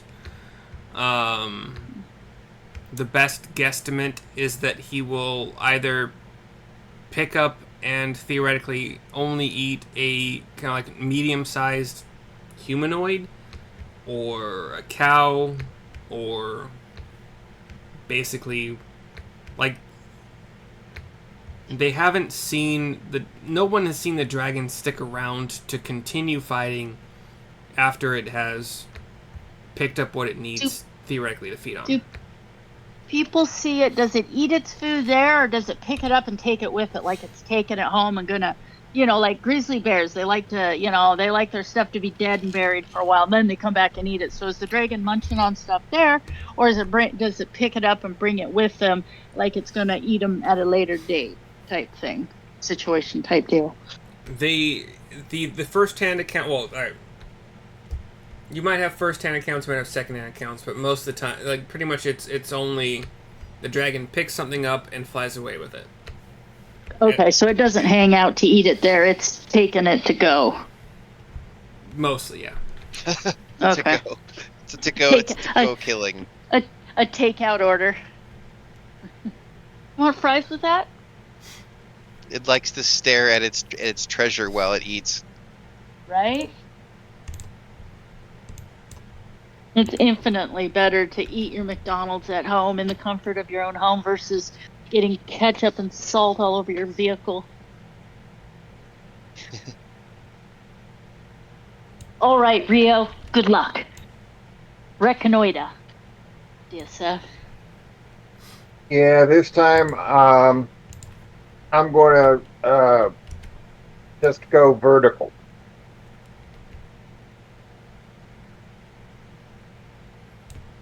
Choose the tallest tree.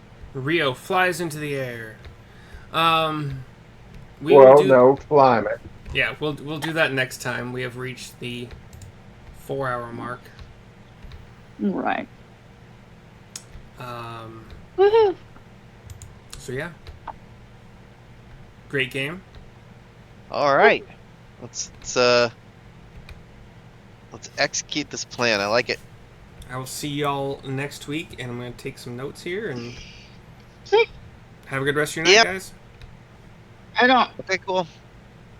Later.